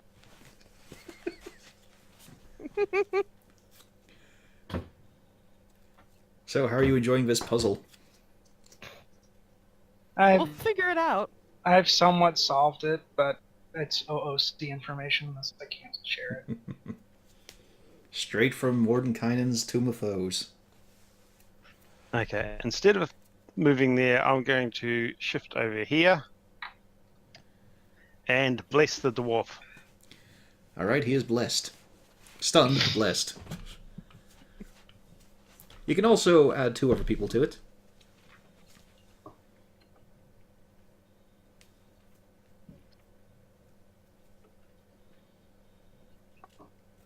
Also, bless Castalia, and I'll give Rain a bless as well. So, All right, the beardy and the women. Cornelius. That is an unhappy cat. Yeah, he was a bit ticked off there. I am going to move away before it wakes up. Droop is going to do the same. Yeah, and well, I'm going to attempt firing from the ring my own chaos bolt that Droop was as nice to give me.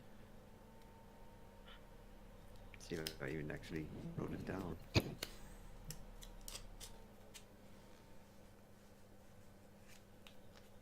Oh, that's right. I'll have to do that because it's using his assets.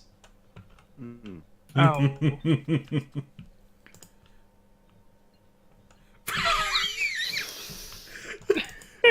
As you hold out the ring, you think for a careful moment about this spell that you know no wizard can cast this naturally, and it feels like it as it's just rising up out of your hand, this sharpened orb, this strange, like geometry-defying mess, and then it just springs from your hand. So, let's see here as we look at this lovely little path. Oh, hell. Roll me a d4. Siegfried. Or Cornelius, sorry. I embrace the end. Oh, God. Roll your damage. Well, actually, fuck it. I roll the damage. Correction. Yeah. Let's see here. So, you got the choice of acid or force. Force. Alright, Rain. You take 2 points of force damage as it just careens off slightly and smacks into your shoulder before sailing up into the air erratically. Ow. You can, if... That's... yeah, let's see here. That didn't go too well, Cornelius. Nope. And keep in mind, Rain, it was Cornelius that cast the spell. Oh, I'll remember that. Anything else? I'll remember that with my mic down.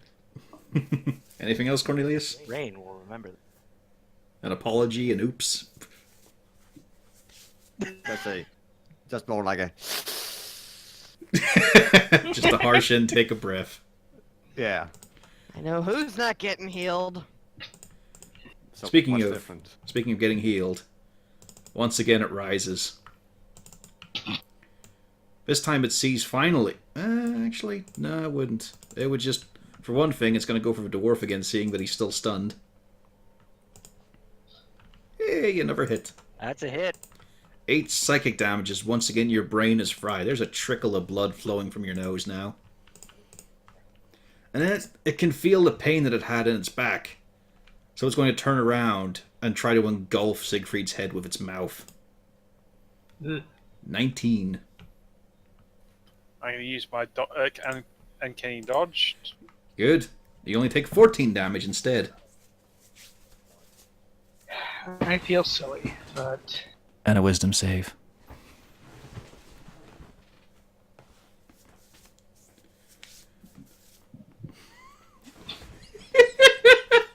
Once again, you're stunned. Fucking wisdom save. And seeing that you're now stalled, does a 15 hit Siegfried? I don't think it does. Nope, it's got 17. Alright. Siegfried, give me a wisdom save.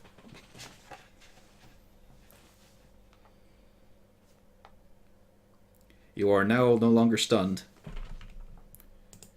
Wolfgang? Wolfgang is not a happy puppy. he's taking less damage this match, though. Yeah. Yeah, there's not a lot he can do except soak damage at this point. Going to be a brave little puppy and stand between the troll and the healer. Good boy. And that's about it. Okay, Malgar, give me a wisdom save.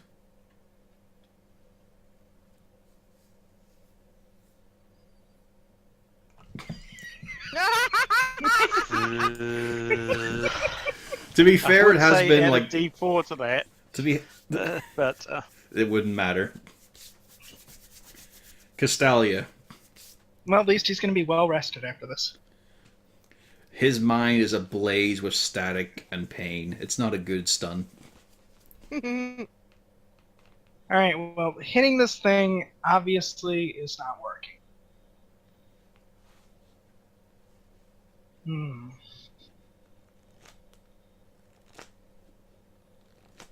Well, if hitting it isn't going to work, then I'm going to try some magic instead.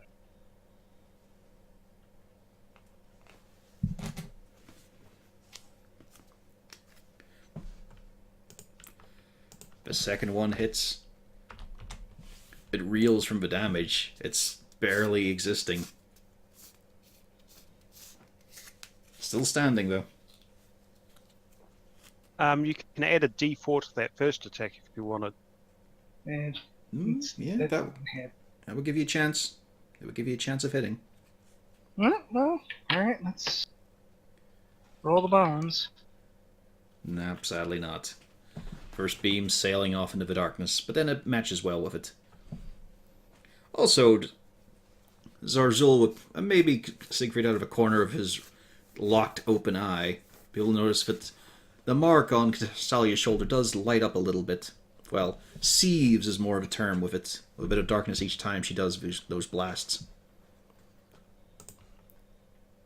Rain.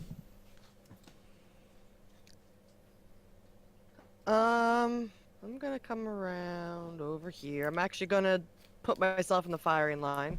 And I'm gonna smack it with a fancy lit mace. I mean, you say that. Pufflesworth.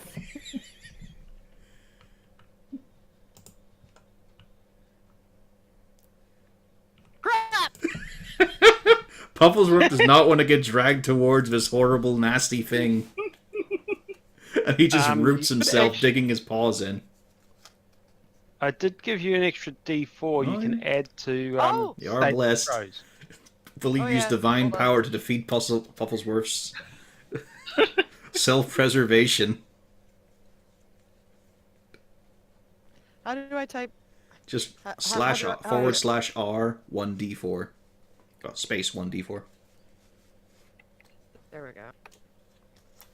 There you go. You do manage to beat him There we go. as you march up into the danger zone. Danger zone. Pufflesworth is probably down one square. And you miss. But you can roll a d4. Give you a chance. Yeah.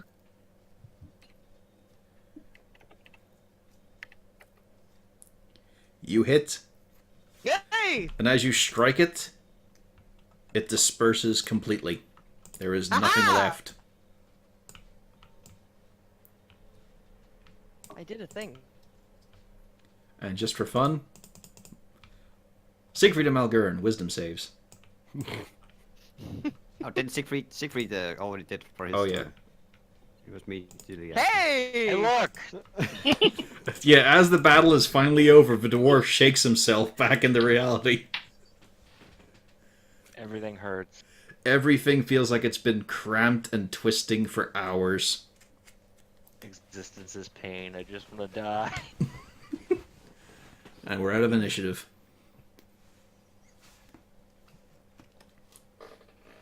Well, that was unpleasant. And I look around to make sure that it doesn't suddenly get up again by me saying that. Because it did that last time I did it. Give me a perception check. Oops.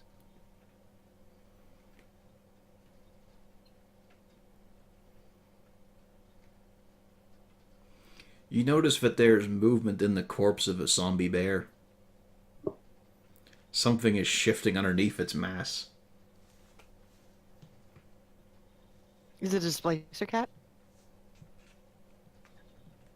What the hell kind of reaction is that?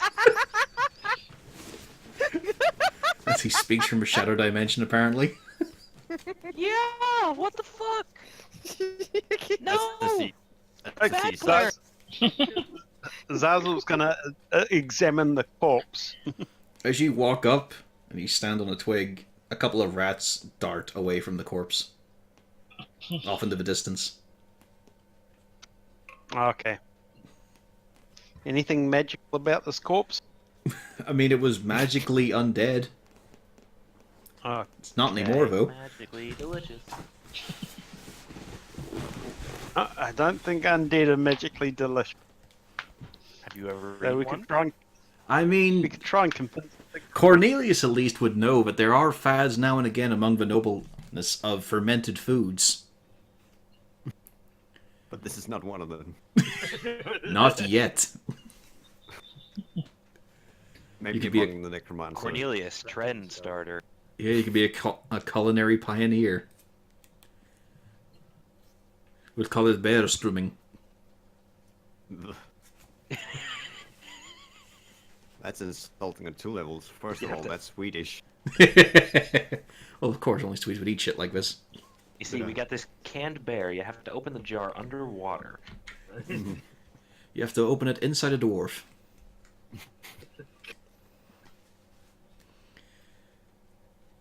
And that was the first watch. Yeah. There is That now moment this was real. stinking bear corpse, slowly jellifying, in the center of your camp. Gurn goes to sleep over here in the trees. Every step you take, there's just every time you put your foot down, you can just feel like there's a single nerve going right up from there, straight to your brain, where it decides to explode with a bit of pain. I mean, given that, Malgurn probably doesn't make it too far because he'll deal with the stench. It hurts. Steve offers a shoulder. Everything hurts. I'm fine. Just let me be, man. It hurts. Come on, you're a dwarf, aren't you? Ow. Just put it down deep and grim, and we'll put you back in the beavers. Ow. Ow. Ow. Zazel's going to offer a healing hand, as it were.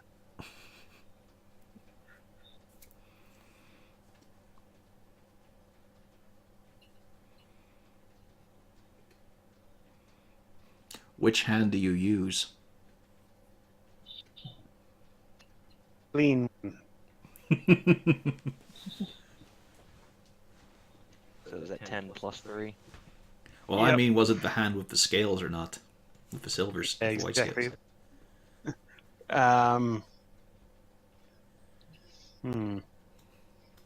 I guess he wouldn't notice too much. It might be the one with the white scales on it. Yeah. All right. Malgurn, you're healed for 13 points.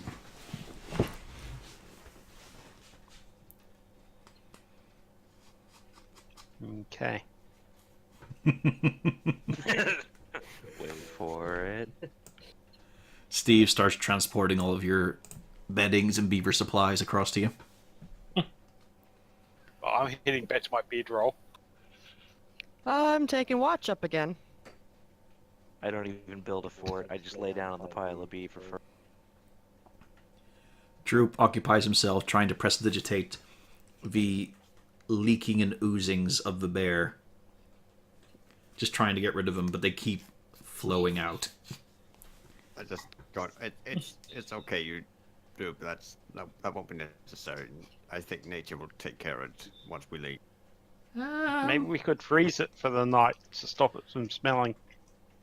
It's just we've got like, what, 6-7 hours?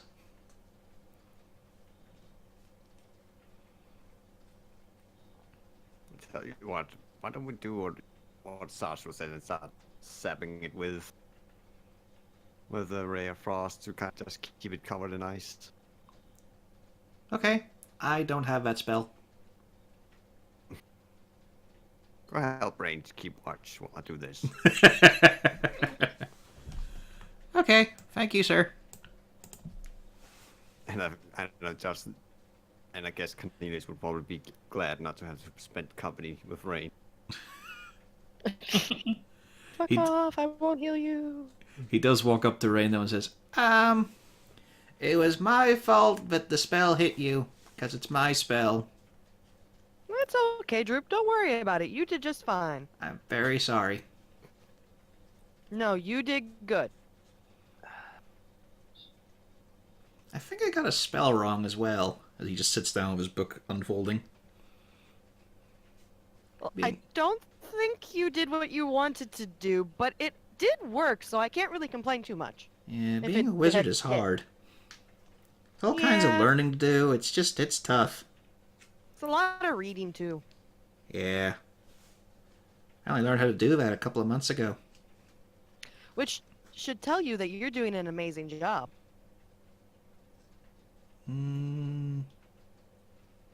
Okay, I guess.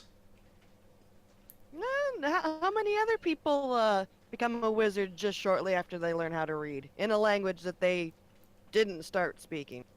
I don't know. Not many. Okay.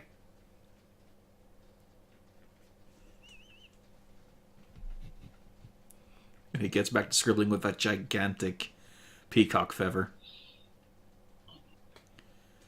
How about the rest of you? Siegfried's trying to get some sleep, so he might actually heal up by morning.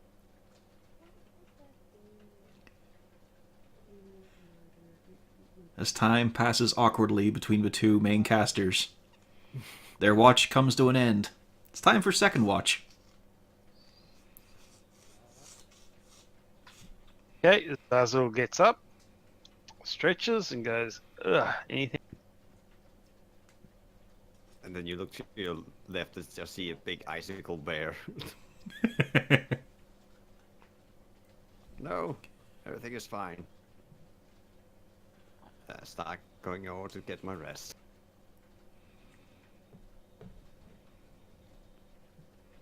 Okay, Zazzle takes up watch, checking to make sure nothing new and interesting surprises us. Okay. Give me a perception check.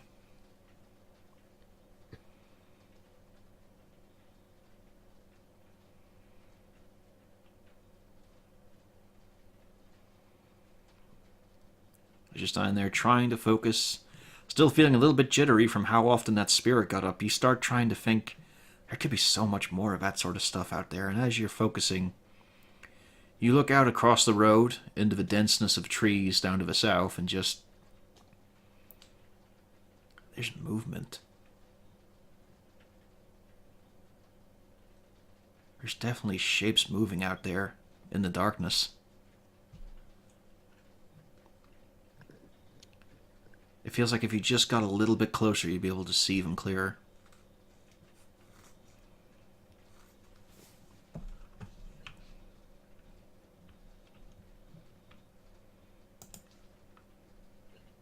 Advance slightly. Alright, give me a perception as you try to squint. Try to really focus your attention on it. As you're peering, it seems like when you were stepping up, they seem to notice and dart down. You don't see any sign of them now.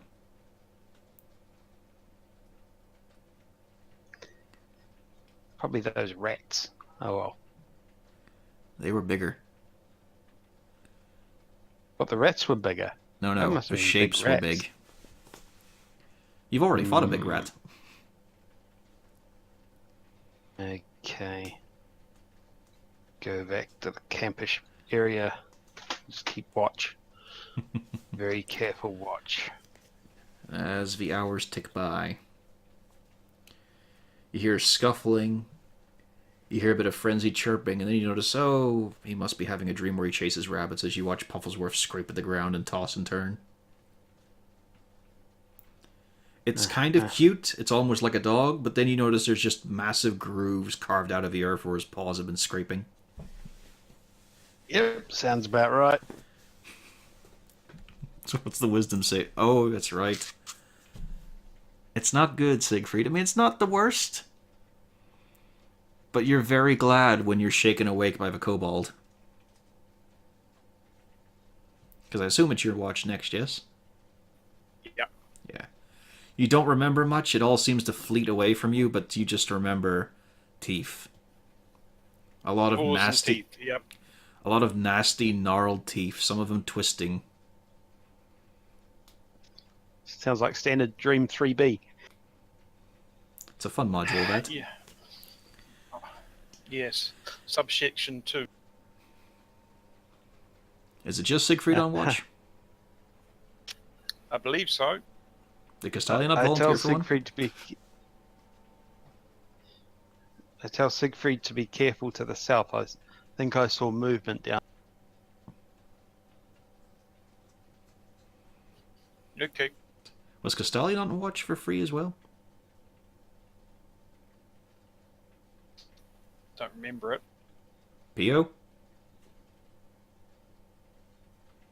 Is your Discord broken again?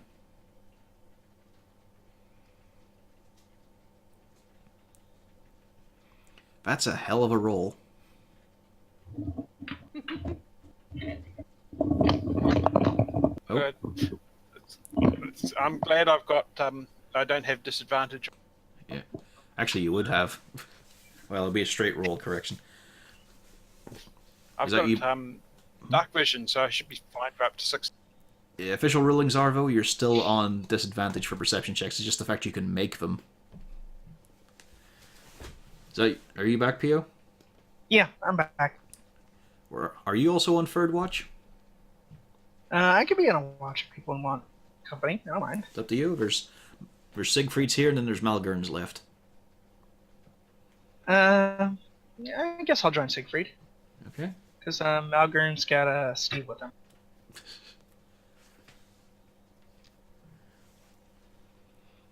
And yeah, Siegfried is your nurse. It's weird. You're in pain, but there's nowhere to pat. There's nowhere to rub to feel better. It's just this pain is just seething through you. Same with Castalia. There's no injury to pick at. There's no scab to worry. There's just nothing, but it hurts. And it hurt deeply. And you stand there surveying the area, standing beside a devil woman in a dancer's garb, soaked to the skin, leaving footprints behind her with every step.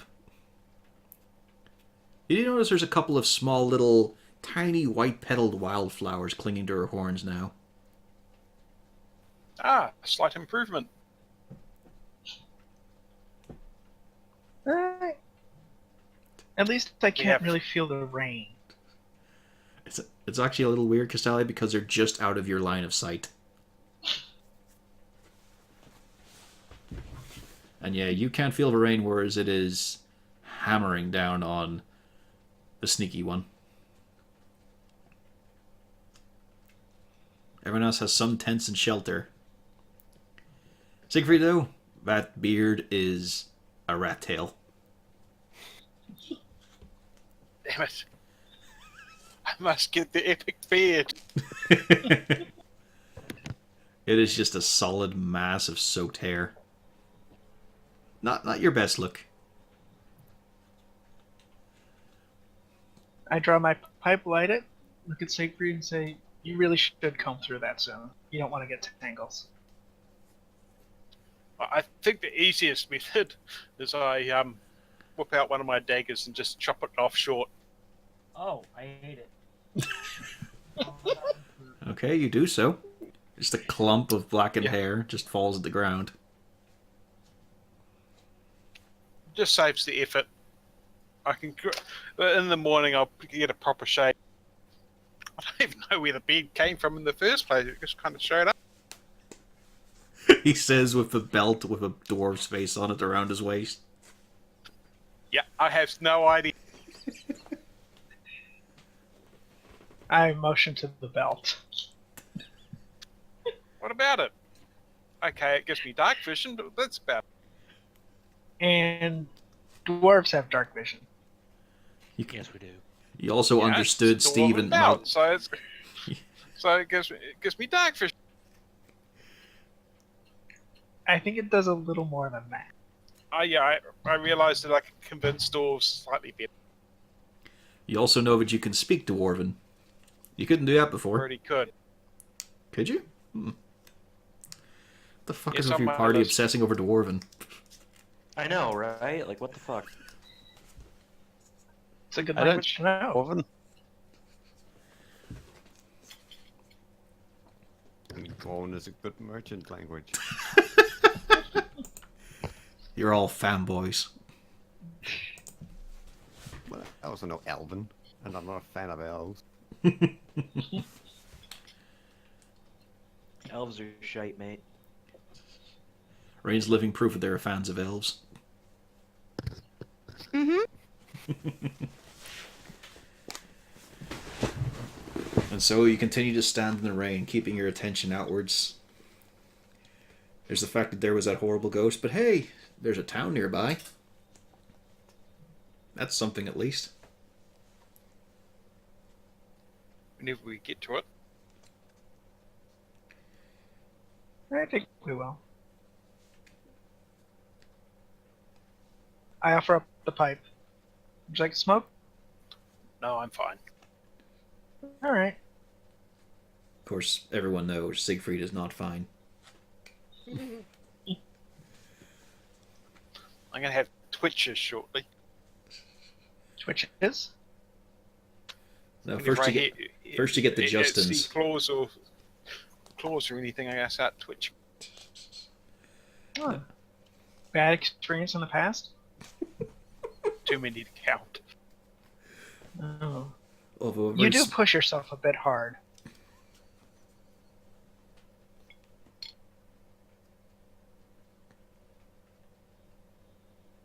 It's the only way he can forget. all his traumatic experience is a very small number compared to the average adventurer.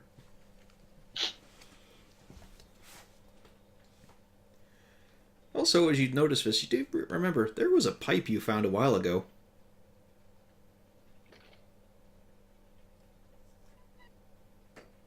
Yes, there was a magical pipe, I think, from memory.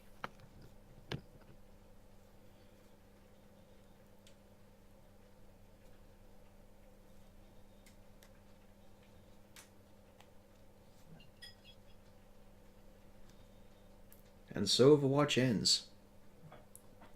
Yep. No trouble, no monsters, just the horrible smell of damp, rotting bear. Yep. I go over to Malgoon and give him a little bit of a shake.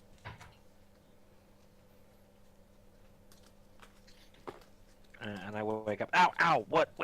Ow! Ow! Nothing happened. I also saw something to the south, but nothing eventuated from that. I guess that works. Take it. It's my turn. Yep. Good night. Good night. Ow. Feel like I slept on my arm wrong. And as you step up to take watch, focusing your senses, trying to keep an eye out,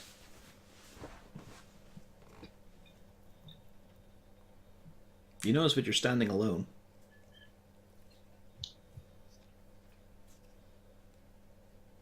Well, yes. What was I expecting? Somebody?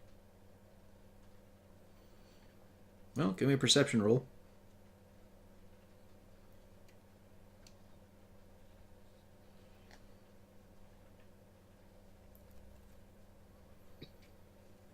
You brace yourself. Now and again, you draw the sword, flick a few little moves on just to keep the muscles going.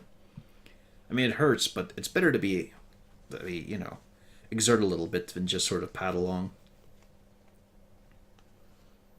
But as the rain continues to patter off your helmet and armor... Oh, correction, not your helmet, your hat. I suppose... Now here's a question. Are you wearing the hat or the helmet, or the helmet or the hat?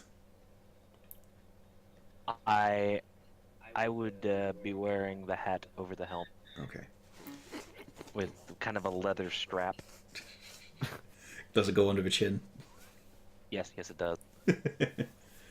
As you're trotting around, you do notice you're stepping in a lot of cut, wet beard hair. Can I notice a trail? You don't notice a trail, but you think about who else has a beard in this group. Then you look across at the human, the pretender, and he's got a lot less on his face. I just shake my head. That's disgusting. But as you're watching, you're noticing it's growing back. Excellent.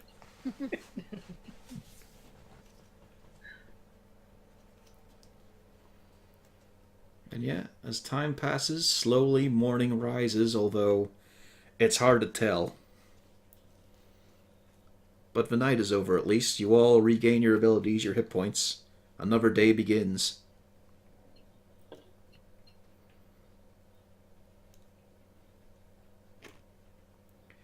And as Steve wakes up, he steps over to Malgar and says, "Sorry about that. I just not used to doing the travel thing of guard duty and all. Sorry.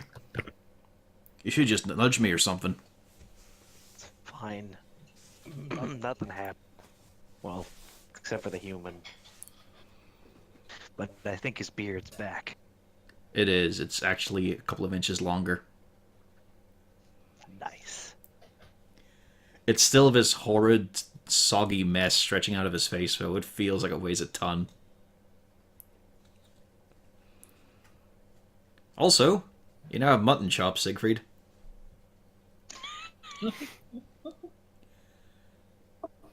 Oh dear.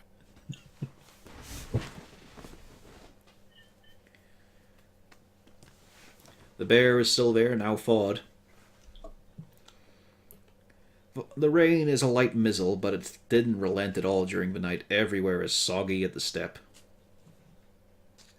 Let us leave this place. It is a silly place. I can agree to that. Droop Yep, takes I one. check over the horses and make sure they're all right. Yeah, all the horses are fine. The creatures didn't get time to eat them. So you set off once more. Just to the south, just see if tracks or anything from what I thought I saw. Alright, give me an investigation. Actually, no, it's track, so survival. Just trying to look for evidence of things passing. You find numerous tracks and paw marks. They all seem basic animals. Most of them are very small, quite shallow as well, so not a lot of weight behind them. The things you saw moving around were much bigger. Like larger than a person, so they would have imprinted a bit heavier, but you don't see anything. You glance around the trees as well, looking for claw marks, scratches, even damp patches, and just nothing seems to be there. Okay, so they obviously moved on and the rain washed the tracks away. Fine, let's... Well, no, as I said, you found a lot of tracks. It's muddy ground.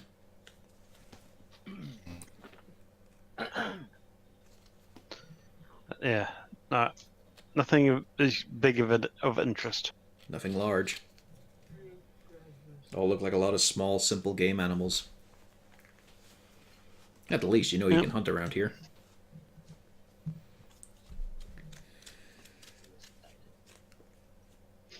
Do we have time for me to go and see if I can find us some breakfast? Or shall we get moving? As he mentions breakfast, you all take a big, deep breath in of the morning air, and it's bare. It's decaying bare. You're pretty sure something inside it ruptured during the night as well from the gases. We'll get I'm not moving. that hungry. But we'll eat on the road. Okay. She set off once again. It's still the same kind of vista, still the same scenery, really. Now and again, there's a few breaks in the tree line to the south. You can see that there are a few crumbled old, well, you'd assume they were watchtowers, but they're brick at least, and cylindrical. Jutting up, not very high past the trees, to be honest, very decrepit. And then as you keep trundling along, let's see here. Yep. It's then you arrive several hours later as you've snacked and dined on the road. A sign.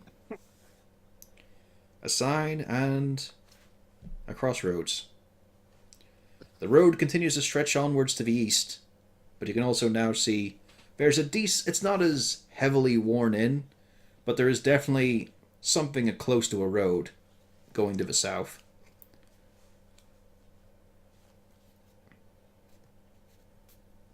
Ah, What does the sign say? Wooden sign simply has three directions on it. One says Neverwinter.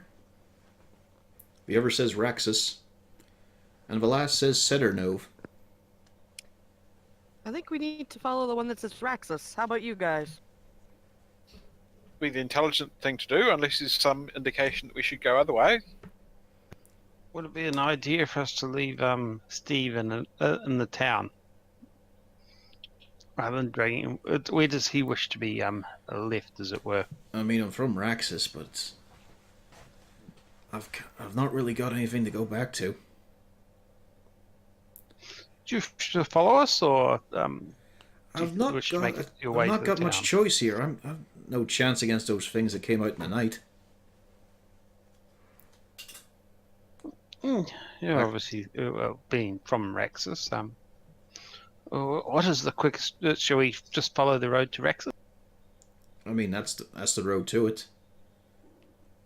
Apparently, there's a shorter route up in the mountains, but apparently it's treacherous. And then there is a route if you curve round the south. It's like a big horseshoe shape, but I mean, there's not much point going there unless you want to stretch it all out. No, I feel we should probably get to Raxis as quickly as possible at this point. But like I say, Sedernove, that's the last town before, you go to Raxis on this path. We're probably about another 5-6 days or so. And It's then we been should too long. stop there. Maybe make sure that we have everything we need. I mean, I don't know what else you could possibly need as he turns around and just observes the giant shell. You seem equipped for anything that happens. Well, there is cases such as just what we need on the road otherwise. Food, provisions, rope. I will say this, there's probably not going to be a whole lot of merchant interest left in Raxis at this point. Exactly. So we should probably head towards this town before. Okay, so let's down and see what's there. Maybe get some news of what's going on in Raxis. They may have a more up to date. Alright, you take the turning and start to roll along. You do notice one thing in particular. There's a few more species of tree now starting to pop up along both lines. And it is quite heavily forested on both sides of you now as you head south. Again, you're starting to glance at a few cylindrical stone towers that have long been ruined. And let's see here, to the southeast, so basically as you're going along to the sort of the left, as you're trundling in your own direction, you can see there is sort of a flattened, squatting, ruin-looking stone building far off in the distance, surrounded by trees.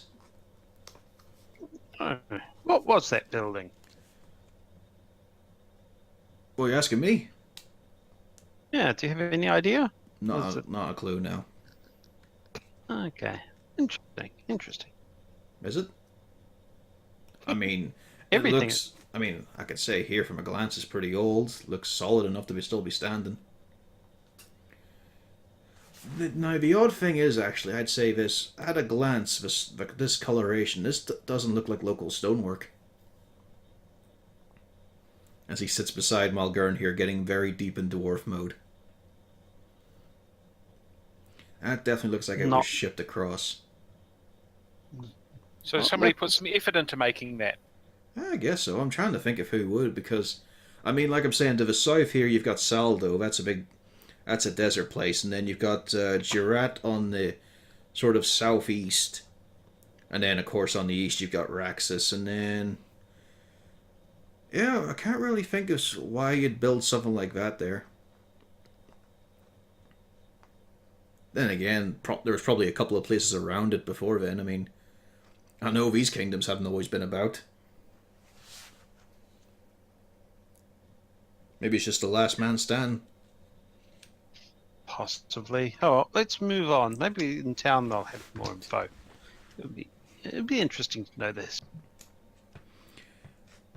It takes pretty much the rest of a day, and you're going at a decent clop and all, before you start to hear music as it begins to turn to night. You see in the distance to the south a couple of campfires. You also see a few wagons, although unlike yours, which has the canvas, these are properly built, almost mobile home kind of things, big barrel-topped wagons. And you see there are people milling about, mostly, at a glance, mostly human, just from a few glimpses you can get of skin coloration and general build. And they seem to be having a merry old time.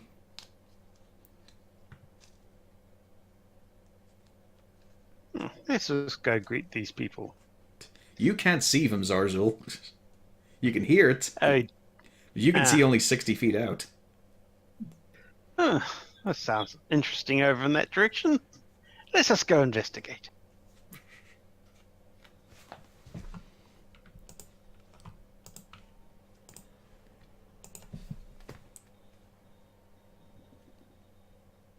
Is the rest of the party agreeing or having Oh, sorry, input or sorry, anything, for fuck's sake? Sorry. Sorry, I heard clicking. I thought you were switching maps or something. Yeah, that's because I thought something was gonna happen. I'm like waiting for it. No, this is all your input time. Okay. So, I'm gonna move ahead of the kind of pushing the kobold back to make sure I'm in front of him as we move forward. What do you do about the wolf and the owlbear? I don't care about them. I just don't want another hello friends. Ah, shit.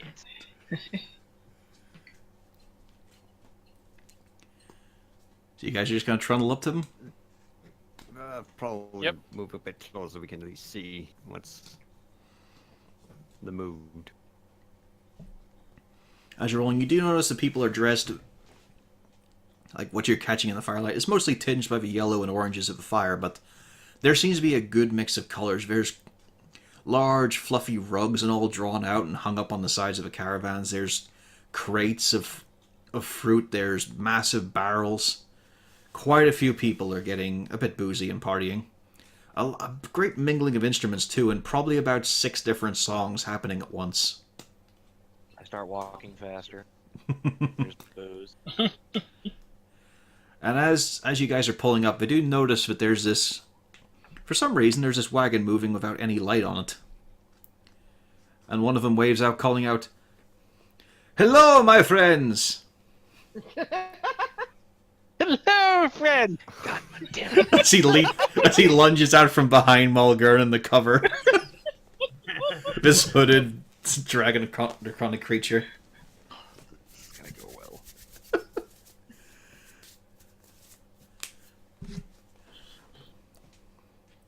And he just sort of waves you down. Handfuls of the other people are sort of taking notice, but a few of them are just sort of caught up in the revelry. Well, hello there. What's the celebration? And as he steps forward, you can see he's got a darker complexion than any of you pasty sword coast folk. And he is just covered in various wraps and silks and bright colors. Like he's wearing this bright blue vest. He's got these sky blue trousers, slight bagginess to it, and a large jug tied to his waist and all. He's going, "Greetings, friends. Welcome, welcome. I, as head of this caravan, welcome you all. We enjoy travelers. Tell me, you're from the west, yes?" Yes. "Yes, I see from your faces, yes. Please, join us, please. I am Ragnul." Greetings. Right, no, my name is Cornelius. "Excellent, excellent. Come, party, make merry. We will enjoy this night until the morning finally blazes in. Then we head... Well, we're heading where you came from, I suppose." Oh. Well, do tell more once we clamber down. He takes your... It's a little unsettling because he reaches out a hand to you immediately. As in, he helped me down from the wagon, or Yes. He offers to help you down from the wagon. tentatively take his hand. The moment your hand is in his closes firmly and he starts to shake vigorously up and down. He's patting you on the back and pulling you towards him like a brother. He says, fantastic, fantastic. We haven't met any proper travelers for a while now. No one's coming from far to the east. No one is coming from the south. Just, we are so happy to have new folk to meet. Well, it's not surprising considering the perils that are on the path now. Let's see here. Siegfried and Castalia. I'll let you guys roll a history on this. You might know who these people are. Actually, Rain as well, come to think of it. I know nothing of history. Yeah. You really don't. You know these are people. Rain, you've got a vague idea. You've got an idea that these could be the Vistani. These are known traveling entertainment folk. They always live a nomadic lifestyle. They're known as very welcoming people. They have very strict traditions for themselves, but in general, with guests, life of a party. And they're very boisterous. Well, fits in with some of our lot. Which you can tell as Cornelius is being kind of ragdolled around by this vigorous handshaking. I like that, by the way. This Zazzle steps forward. Hello, friend! Hello, friend! My, you are a strange little creature. Who can say what is strange these days? Well, I just know there's not many cities with you. I've seen a few, though. Well, under the city, but you know, I've seen some of you. Yes, we are around, but yes, I am traveling the world, exploring. There's so much to see, so much to do. Of course, that is why we live like this. Must always see, if you put down roots, you just sit there watching this horizon. Whereas we go to the horizon, we trundle along, yes. And he takes his hand, the one that's vigorously patting Cornelius' back and shoulder, and then grabs hold of the kobold's hand and starts to shake him vigorously to the point he's almost coming off the ground. Yes, anyway, you come over with us, we share stories, we talk of song and merriment. Oh, excellent. This sounds truly fascinating. Yes, for you see, we keep still the dangers of the night by simply enjoying ourselves. We make it raucous. No animal would come near here. No monster would dare involve himself in these parties. So let us just have fun, yes? Let us party the night away. And he walks off with Zarzul in tow. And there is a growing clamour of people. They are taking a bit of interest in the arrivals. It's mostly the younger folk. A lot of the older ones are sort of sitting around manning their instruments and just sort of focusing on chattering to each other across the fire. There are a number of people actually that are wearing outfits resembling Castalia's, although more covering and sort of less expertly done. There's not as much jewelry. There's just a lot of dangling bits of metal. But they are twirling, they are dancing around, they are leaping across the fire. Is there any people that have obvious smoke weed? I wish to sample this. There is a gathering of large, white-bearded men who are sitting around hunched across a fire, and they are pouring out much more smoke than the wood. Excellent. Let's just go in. As you join the mingle with them, how about the rest of you? Okay. I'm going to be taking care of the cart and the horses to make sure they're all happy and some. Roll me an animal handling.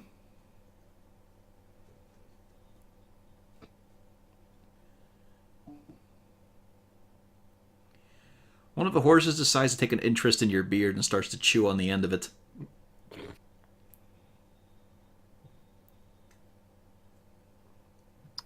Oh well, keeping them entertained. Yep. Although, unless you do something, you're stuck where you are.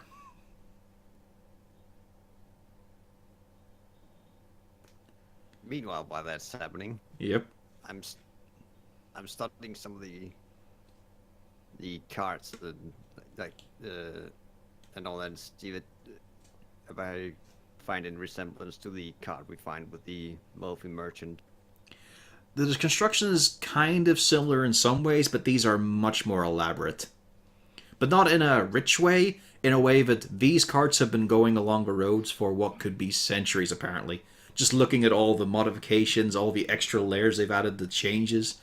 You can see there's like 10 or 15 different kinds of wood applied to small sections of it over the years just to get through wear and tear. These are built-up homes. Not like the merchant wagon you came across, which was fancy, but it had a purpose entirely for it, whereas this is leisure, this is fineness, this is all showing what they've got. Whereas his was more an office with wheels. Oh yeah, there's more if I could see if they shared the same culture or judging by the wagon styles. Well, you do notice a few are dressed slightly like them, like the merchant, but it seems like only the younger folk. Like there's maybe out of the 30 or so people that are gathered about 3 or 4 of them have sort of, the wrapped turban, have the big sash around the waist and all. And the women folk, as you're getting closer to, you do notice that the dancing outfits are actually quite a bit different. There's still the swinging shawls and whatnot, but they're not as veiled, they're more about sort of larger movements of fabric. It seems more like they're the people that adopted a lot of stuff at the time. As in, they're not necessarily from the same culture, they just adopted a lot from it. Yeah, it seems like there's elements, but not a full one-to-one.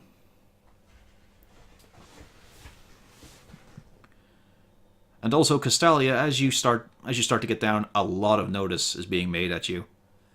Mainly exactly what you'd expect, most of the younger men. And incidentally, there's only 2 or 3 children among this grouping. It's all sort of young adults and above.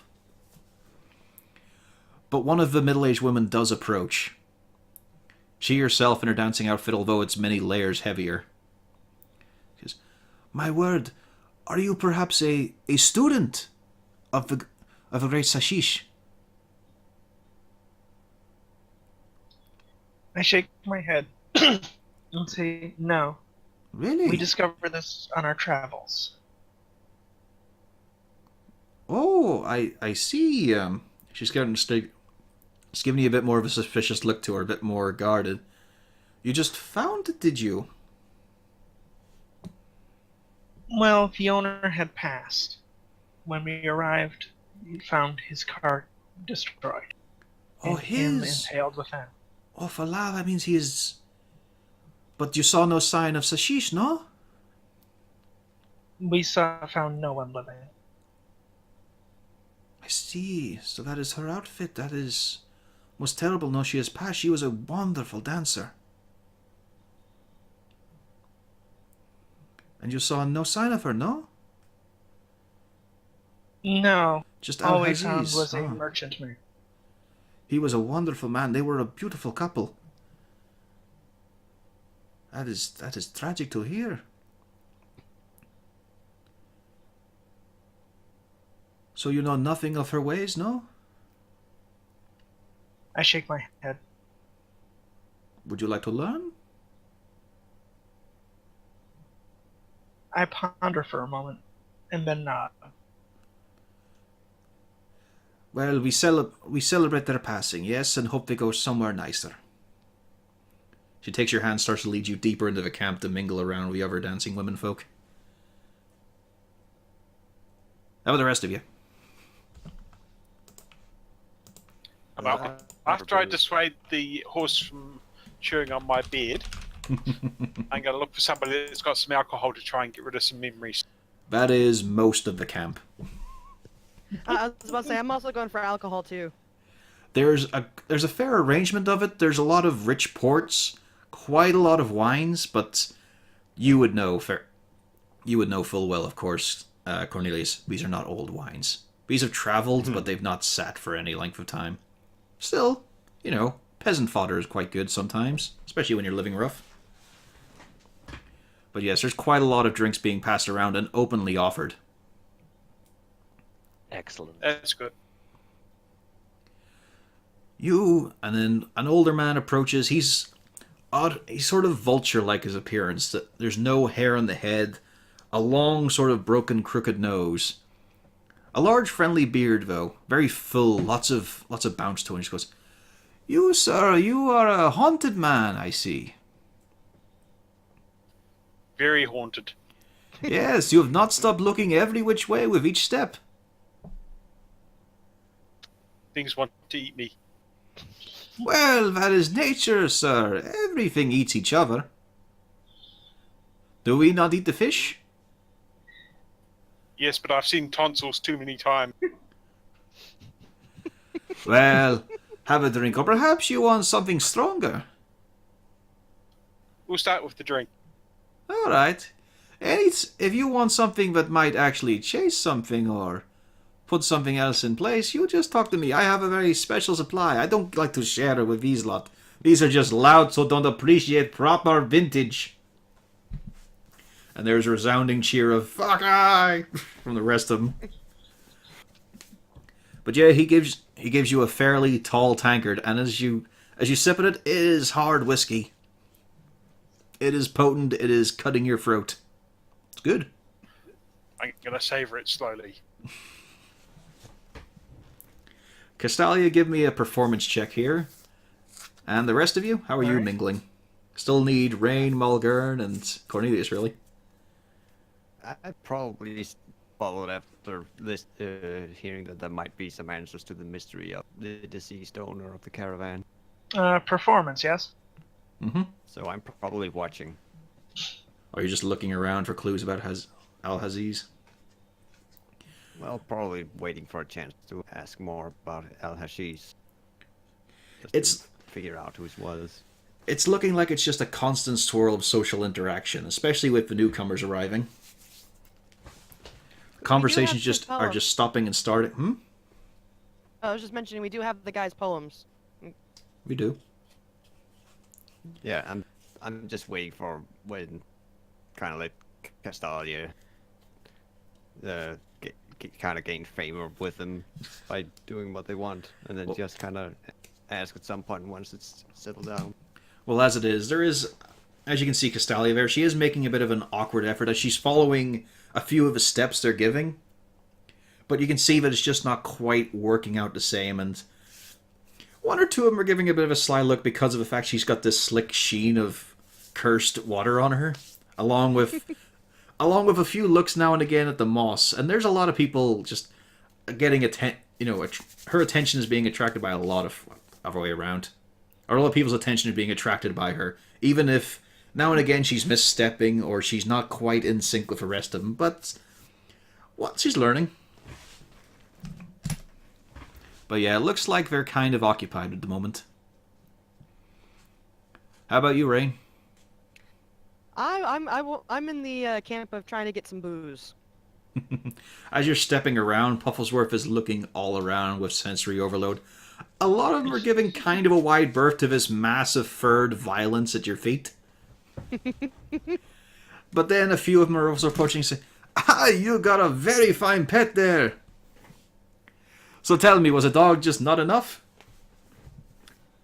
No. Dogs are just too simple, you know. Owlbears are really where it's at.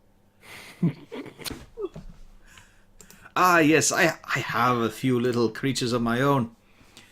I mostly go for the winged types, but full wing, not with paws as well. My cousin, what is his name now? You, the drunken lout over there. I am your second cousin, Miraldi. As you can see, that is why I don't know his name. He is never sober enough to tell me. He, however, he loves the exotic animals. He will adore this little furred fellow. Is it a fellow? It's hard to tell with him.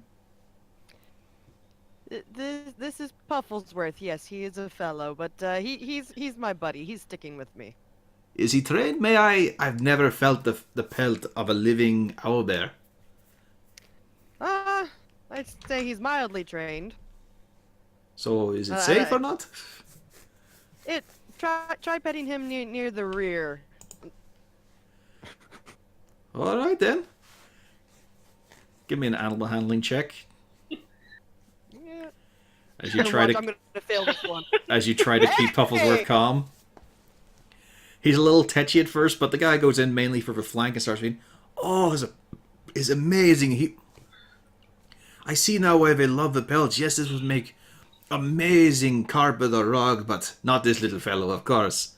Only the ones that attack with violence, and then we put them down in defense. Yeah, pretty Or, much. ones that are cheap." No. This is my buddy. I only jest. Yes, he is a lovely fellow. Do keep him away from the little ones, though. Of course, they would not know to touch with sensitivity, with gentleness, Oh, certainly. I'm not gonna let anybody get too close to him. And Puffsworth just chews on the leash for a bit.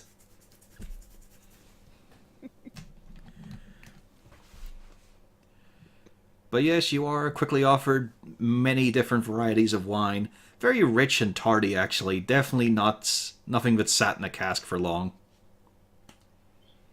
But Yeah, all so around you worth is just taking the it. swirl of activity, of excitement. And a few times almost knocked off your seat by an amorous couple who are sitting down beside you. Azul is going to sample the local herbs and offer some of his own if they wish to try. They just happily offer. They are all about the gift of giving. And you enjoy a couple of different rich kinds of tobacco and a few thick shags. There's a lot of puffing, a lot of flavor. Nothing unusual, but pleasant. Stuff that goes smoothly down the throat that hadn't really done before. It gave a tingle to your nostrils. This is good. Do you know much about the local area? Oh, well, we passed through here maybe, oh, sorry, this is an old one. We passed through here maybe, 10 years ago, maybe. It's not much Okay. different from that, though. Yes, what do you wish to know? We are heading to Raxis at the moment and just wondering what was going on. Obviously, war and everything, not terrible business that. You say Raxis? Actually, I was more. Yeah, Raxis. As he says that, the rest of them all spit on the ground. We do not talk about that one, I'm afraid. It closed its gate to us many times. Yes, we'd heard it had not been so nice lately, but we must go, unfortunately. Actually, I was more interested in the building outside of town. It's that, well, outside there, the old stone one. Well, do you have any idea what it was? That one, Melbit. Melbit, you know that one, yeah? As he caught another of... He's much more darker complexion as he stands forward. Very wizened, quite small. Like, next to Zarzul, not a lot of height difference. But mostly because he's hunched forward. Yeah, that one was... It was once a temple to the goddess of beauty. But long desecrated in disuse. It's forbidden to go there from the Serenovs, from Raxis. And they all fucking spit in the ground again. No one go there. It's said to be clear, but all of this stuff just sits and hangs in the air, and you know how it is. The history repeats, that sort of thing. Have a wine. Why, thank you, good sir. And he offers you a jug that's bigger than your leg. Excellent. Thank you, good friend.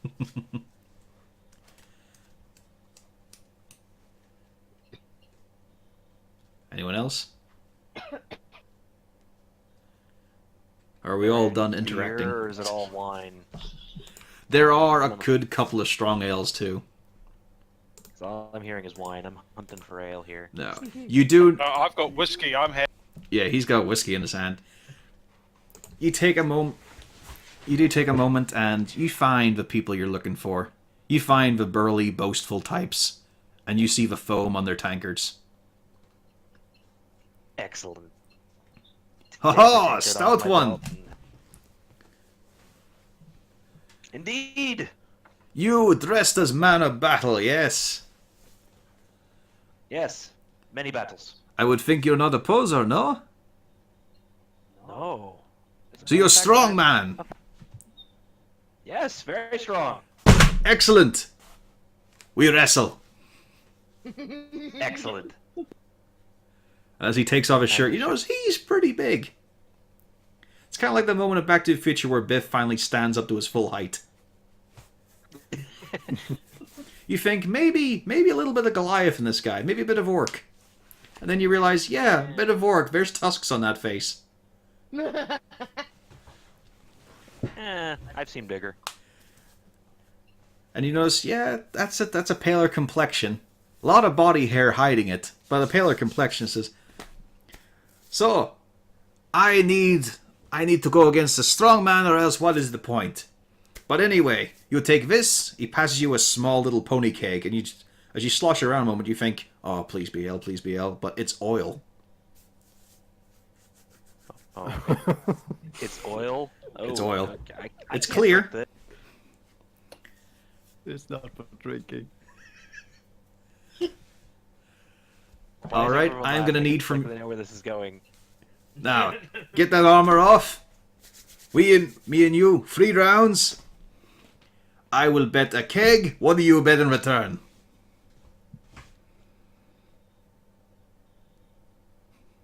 Shit. A man this Not big allowed must to have bet something to first. back him, yes? You have conquests and treasures.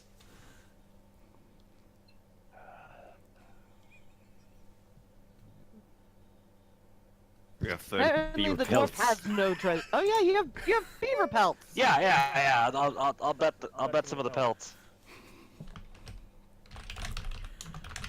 I would have said that snail shell we have sitting. No. No. Yes, the snail shell will look good on my wagon. Oh. Would he accept a bundle of pelts? I am offering you alcohol, the merrymaker, and you offer me dead animal? You're showing me that the only thing you could conquer were some measly rodents? Ooh. I asked for a warrior, you said yes, and what is this, exterminator? We do have a Technically. Minotaur axe. Here's something from a war. Oh, yeah. I mean, it's not much of a showpiece. It's a fine weapon. I could use it to chop logs, of course. Maybe you're a lumberjack instead. What is it? What is it, my stout friend? Are you doing a job that we train simple dogs and cats to do? Or are you just chopping down trees? Maybe you're actually a warrior.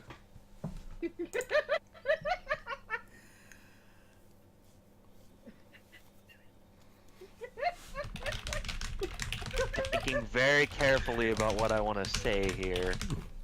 We have got some bottles of wine that should be sitting in the car. I have bottles of wine in my bag.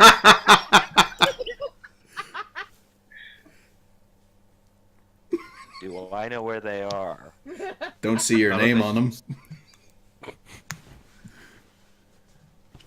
Well, you didn't have to ask if his name was on it. He asked if he knows where they are. What are you betting, my friend? What I know about the wine and how to get. You would know about the wine. You don't really know where he put it. Well, it's a carriage. There's not like there's a pocket or anything in it.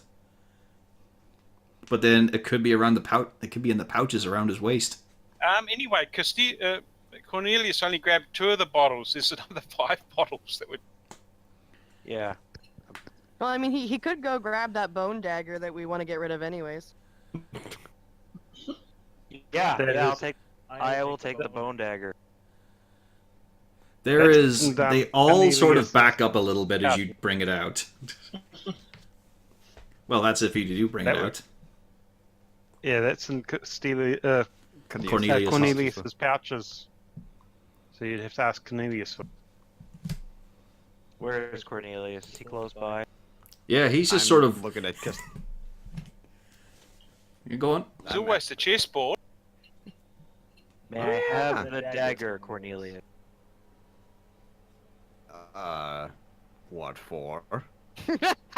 Don't worry about it. I kind of do. It might be cursed. That's Worse. not my problem. Give me the dagger before this gets ugly.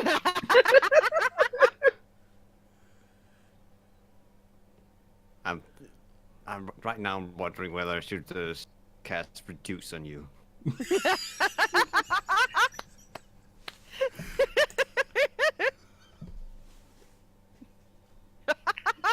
But since I don't want to ruin the party for people, I don't know. It could I be wanna fucking see where this hilarious. I open the pouch and tell him to pick it out himself. My friends, you should get a room to do that sort of thing.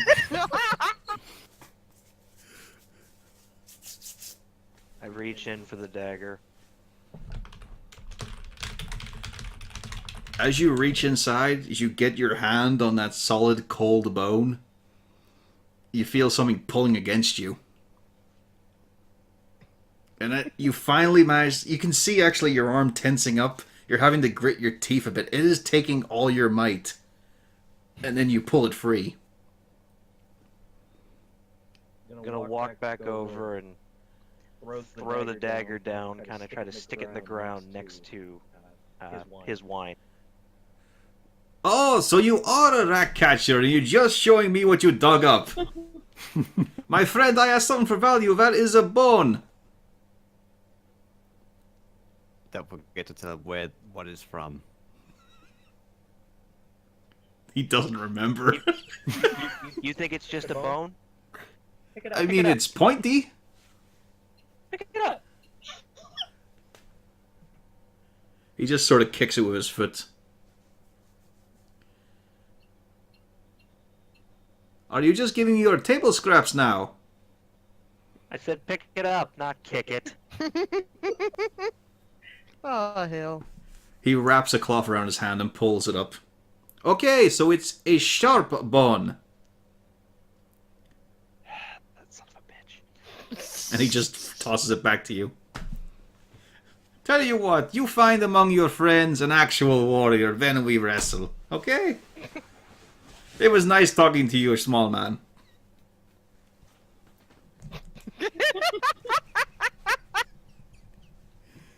I am actually giggling at the dwarf, by the way. There's quite a lot of mirth around the big guys. Do you realise the next strongest person in the group is the kobold?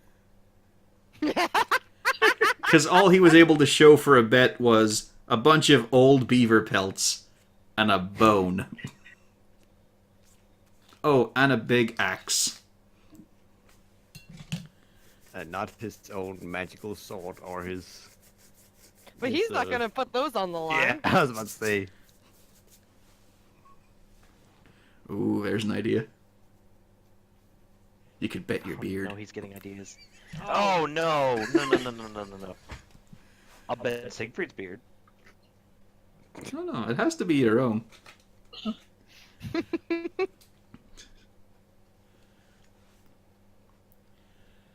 And Castalia, as you're practicing with the womenfolk, now and again there are a few questions about it, mainly on the fact that you're a tiefling.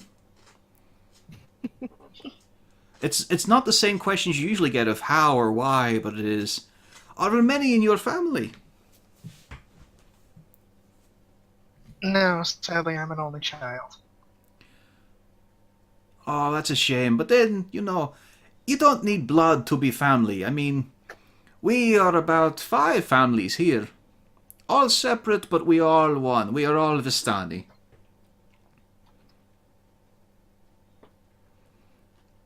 And was it My rough for step- you? Did they not understand?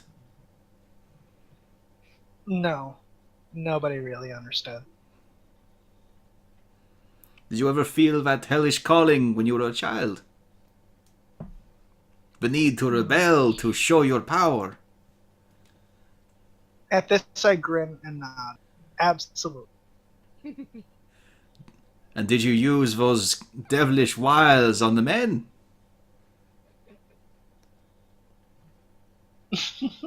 Absolutely.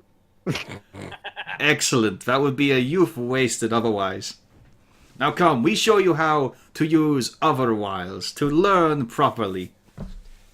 We'll show you how to twist that bearded folks around your finger so easily, as they point at Siegfried. Or perhaps you'd like the fancy man.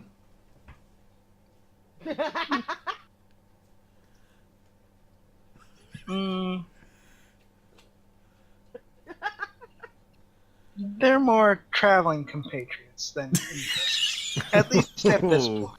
Considering how, well, everyone seems to keep a little distance.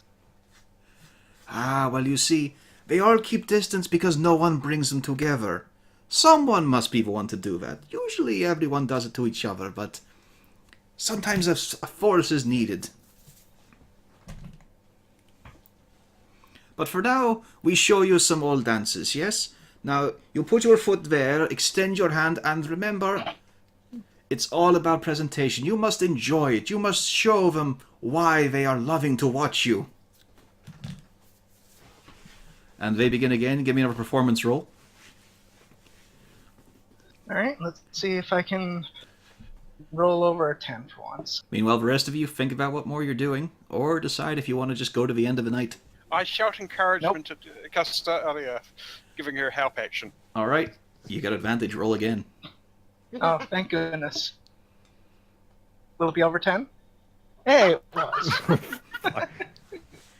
Some would say you Well, doubled your money. This time now there is... I mean, you've got a nice little well of joy among the people because, I mean, they're doing the same sort of thing you are. It's not... You've never danced in a line before. You've never been among this sort of swirling group. And as you all sort of move in sync, it feels good, it feels natural, it feels so much simpler with his outfit on. It feels like it's all coming to you very naturally. And you're thinking, there's even a few moments when you go a step ahead of him. There's a few little bits of polite applause as well from the middle-aged woman who is teaching you. But they seem very pleased with the progress. And quite a few of the boisterous guys just cheering you on. In fact, Cornelius hears in passing quite a few comments about, now you cannot do from from below. The horns, they get in your face. But from behind the tail, I don't care. We do it all the time in the hay. We ruin this caravan. I just must stride up, I proclaim my name, and then she will be my woman for the evening. That is how it will go, as he then sits down and refills his jug.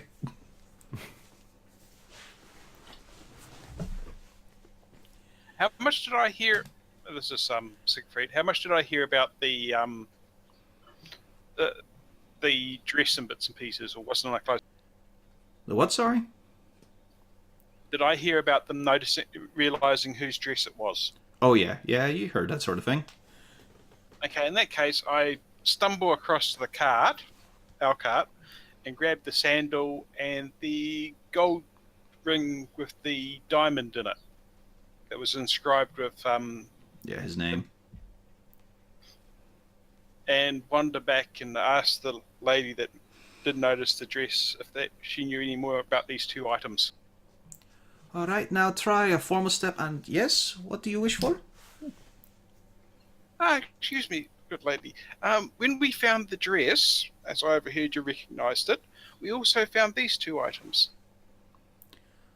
As she notices the ring, she reaches in a pouch and just flicks a little thing of heather at you, right in the face. Sounds about right for me. You took the ring of a married man? Well, Technically, I was a cleric. it fell off his finger at the time, if I remember rightly.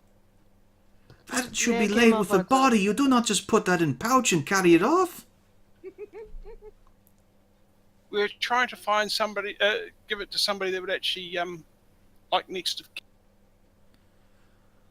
Do not try to offer me it again. Yes, that is Al-Haziz. I have said before. This is the Okay. outfit of his wife. Okay, so do you know if any next of kin that we could return the ring? Oh, he travelled much like us. He had a father who died some years ago. Then he had a brother who was lost at sea. Then he spoke of his nephews and nieces. He loved them so dearly. And there was his house staff. They were once on the market. He bought these people, then freed them. And yes, they are all down in Saldo. Not the main city. They live in the outskirts. There are a few scattered. No, what am I saying? Not Saldo, in Jerat. Yes, you see the script here. This is the language of Jerat. It is far to the southeast. Mostly Okay, if we were desert. in that general direction, we might give it, hunt one of them down and give it. Yes, well, And as for the sandal, your foot goes in there. Do you need help to put it on? no, I was just wondering if you recognise it. Well, yes, it is his. Okay. Another one for the next of kin. Okay. Did you take anything else of his? Did you, I don't know, the body? Any earrings? No. Did you pull out his teeth? No, God no. You're a very disturbing man. I'm a very disturbed man. Yes, well, I can safely say you're deserving it. Now, please, go away while I teach my girls. Is at this And moment I I wander start back going, to the cart, drop everything back in it, and take my flask of. I also go back to the cart just to make sure to hide the knife that I was wearing. Castalia, there's a few of the girls in the line with you start whispering. Okay, we will scratch the tall bearded one. Maybe you like them smaller or stouter? Or are you perhaps looking at the stubby eared one?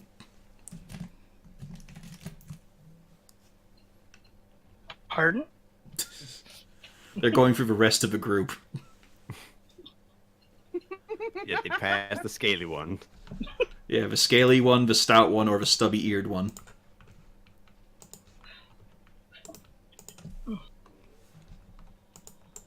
I'm not really looking for love at this point, or even just a bit of affection. I have my trade that brings me joy. Who said about love or affection? And besides, it is the oldest trade, they say. You just have fun, have merriment. And then, of course, they get a sharp look from the teacher. Girls, I teach you to How's tighten your Steve movements, not to handling loosen all the morals. How's Steve handling this?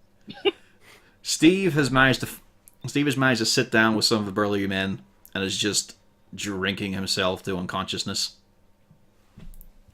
Now and again, there's a few. Droop. Now and again, there's a few. Droop. Droop. Droop is. Droop is with the children. Okay, good. He is showing them how to draw certain things. Oh dear. But yeah, he's mingling very well. Especially when he does little bits of amazing feats of magic, such as making a stool. Or making a small ladder that looks like a stool. Or making a tall stool with very long legs.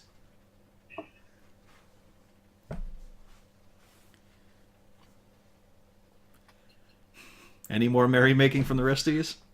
Or do you feel you're done with Vistani? I am done.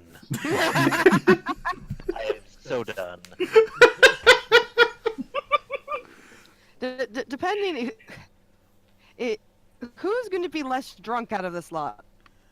Out of who? Vivistani or the... Ours. Probably me. You're all pretty Probably much me. alcoholics. I think your best bet would probably be... well, actually, it's your decisions. I'm fine. I was about to say, is Zarzul gonna get horribly potted? Other than, I mean, he's gonna get high as a kite, but No, they're given just offering drink- tobacco. The old guy gave me something to drink, didn't he? Yep, he gave you a lot of wine. I'm fine. I'm going to get up and join the dancing. There are a few giggles. But then you're completely upstaged by Wolfgang, who just sidles up and starts to sort of dance around with his tail. oh hell. Somehow not. But he looks at you with that very happy look of, yeah, who's in charge now?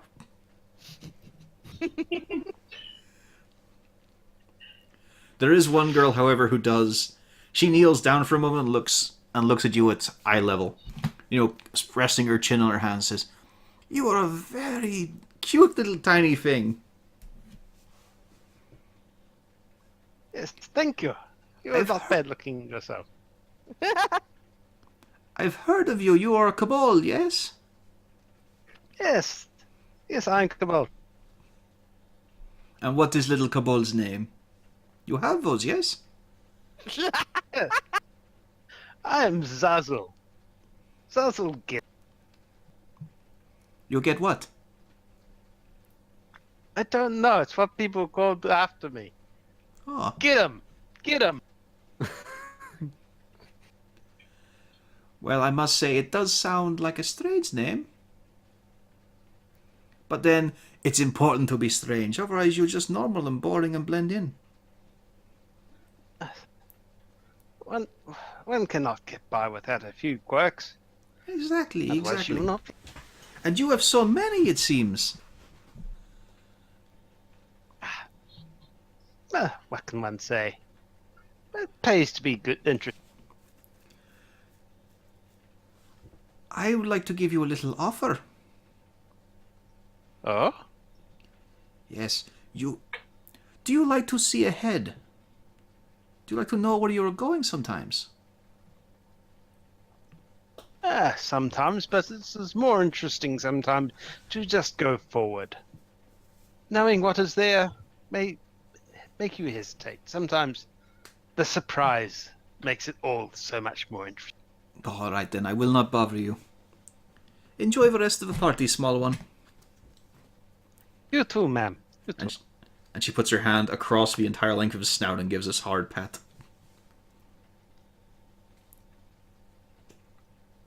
Thank you.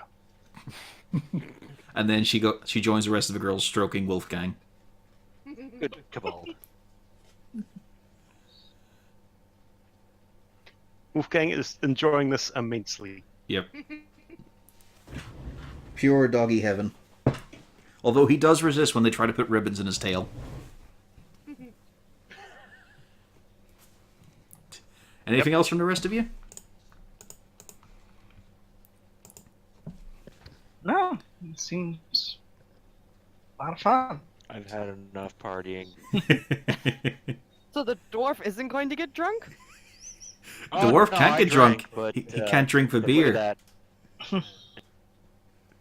The beer is with the nasty men. Took what I could and I left. You could always give up the shell. Or That something thing else. we've You been guys have carting around forever. You guys do have a fuck ton of magic items. True. No, they don't get to see my toy. Well, Yeah, you don't want to bet other people's. In that case, I seek out the dwarf and I ask if he'll babysit Pufflesworth.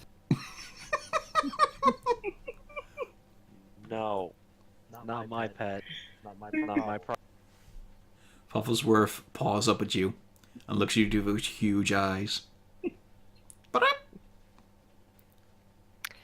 Just for a little bit. I did heal you earlier, several times.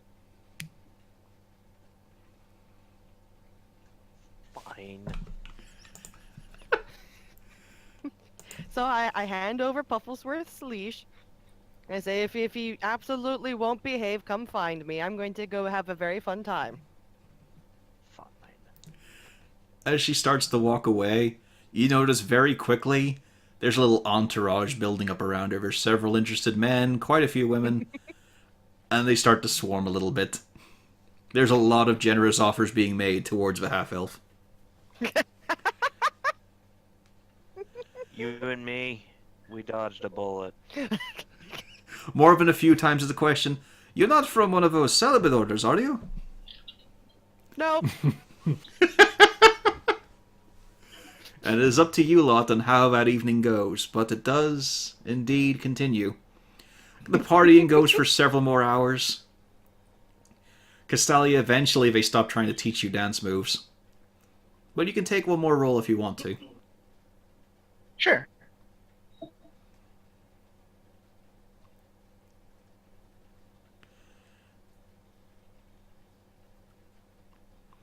Yeah, you're doing well. You pick up, actually, among the sort of folkish dances, there is one that seems to have a bit of formal beginnings in it. It seems very orderly. It's actually something that's... Cornelius has a vague recognition of a few of the steps, but it's not something you've ever learned properly or performed.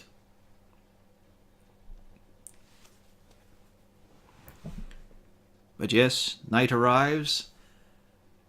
No danger, no threat. It seems whatever they were talking about is true. And then, Siegfried, you are approached as the partying finally dies down. You yourself might not even be fully lucid, but an old woman does approach you. You fear the unknown, yes? And the known. Ghouls are not nice. Trolls are worse. You have coin? The cow that shoots like death beams is the worst still. Calm yourself. You have coin? Some. I can let you see if on this path you still live. Oh, to my knowledge, any path there is no way that you can live consistently unless somebody gets immortality, which quite frankly sounds boring. I'm not letting you see a century ahead, but I can give you a year, a month, a couple of weeks. I can let you see that you will be safe. My line of work, safety doesn't seem to be a... So that is a no? That's a no at the moment. Enjoy your drink then. I think I'm pretty much finished. Oh no, you should have another.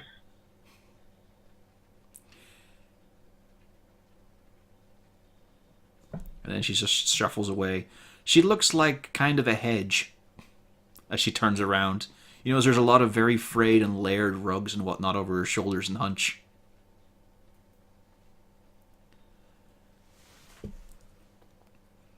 But apart from that, no more strange visitations. And morning arises, and you wake up in however and wherever you wish to.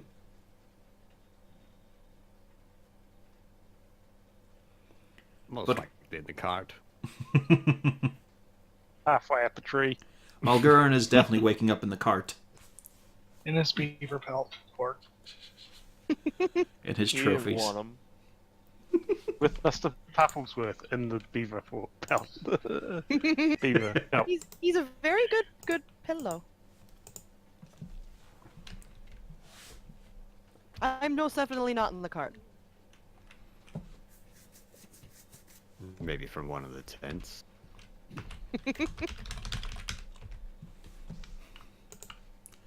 And so we will end tonight's session.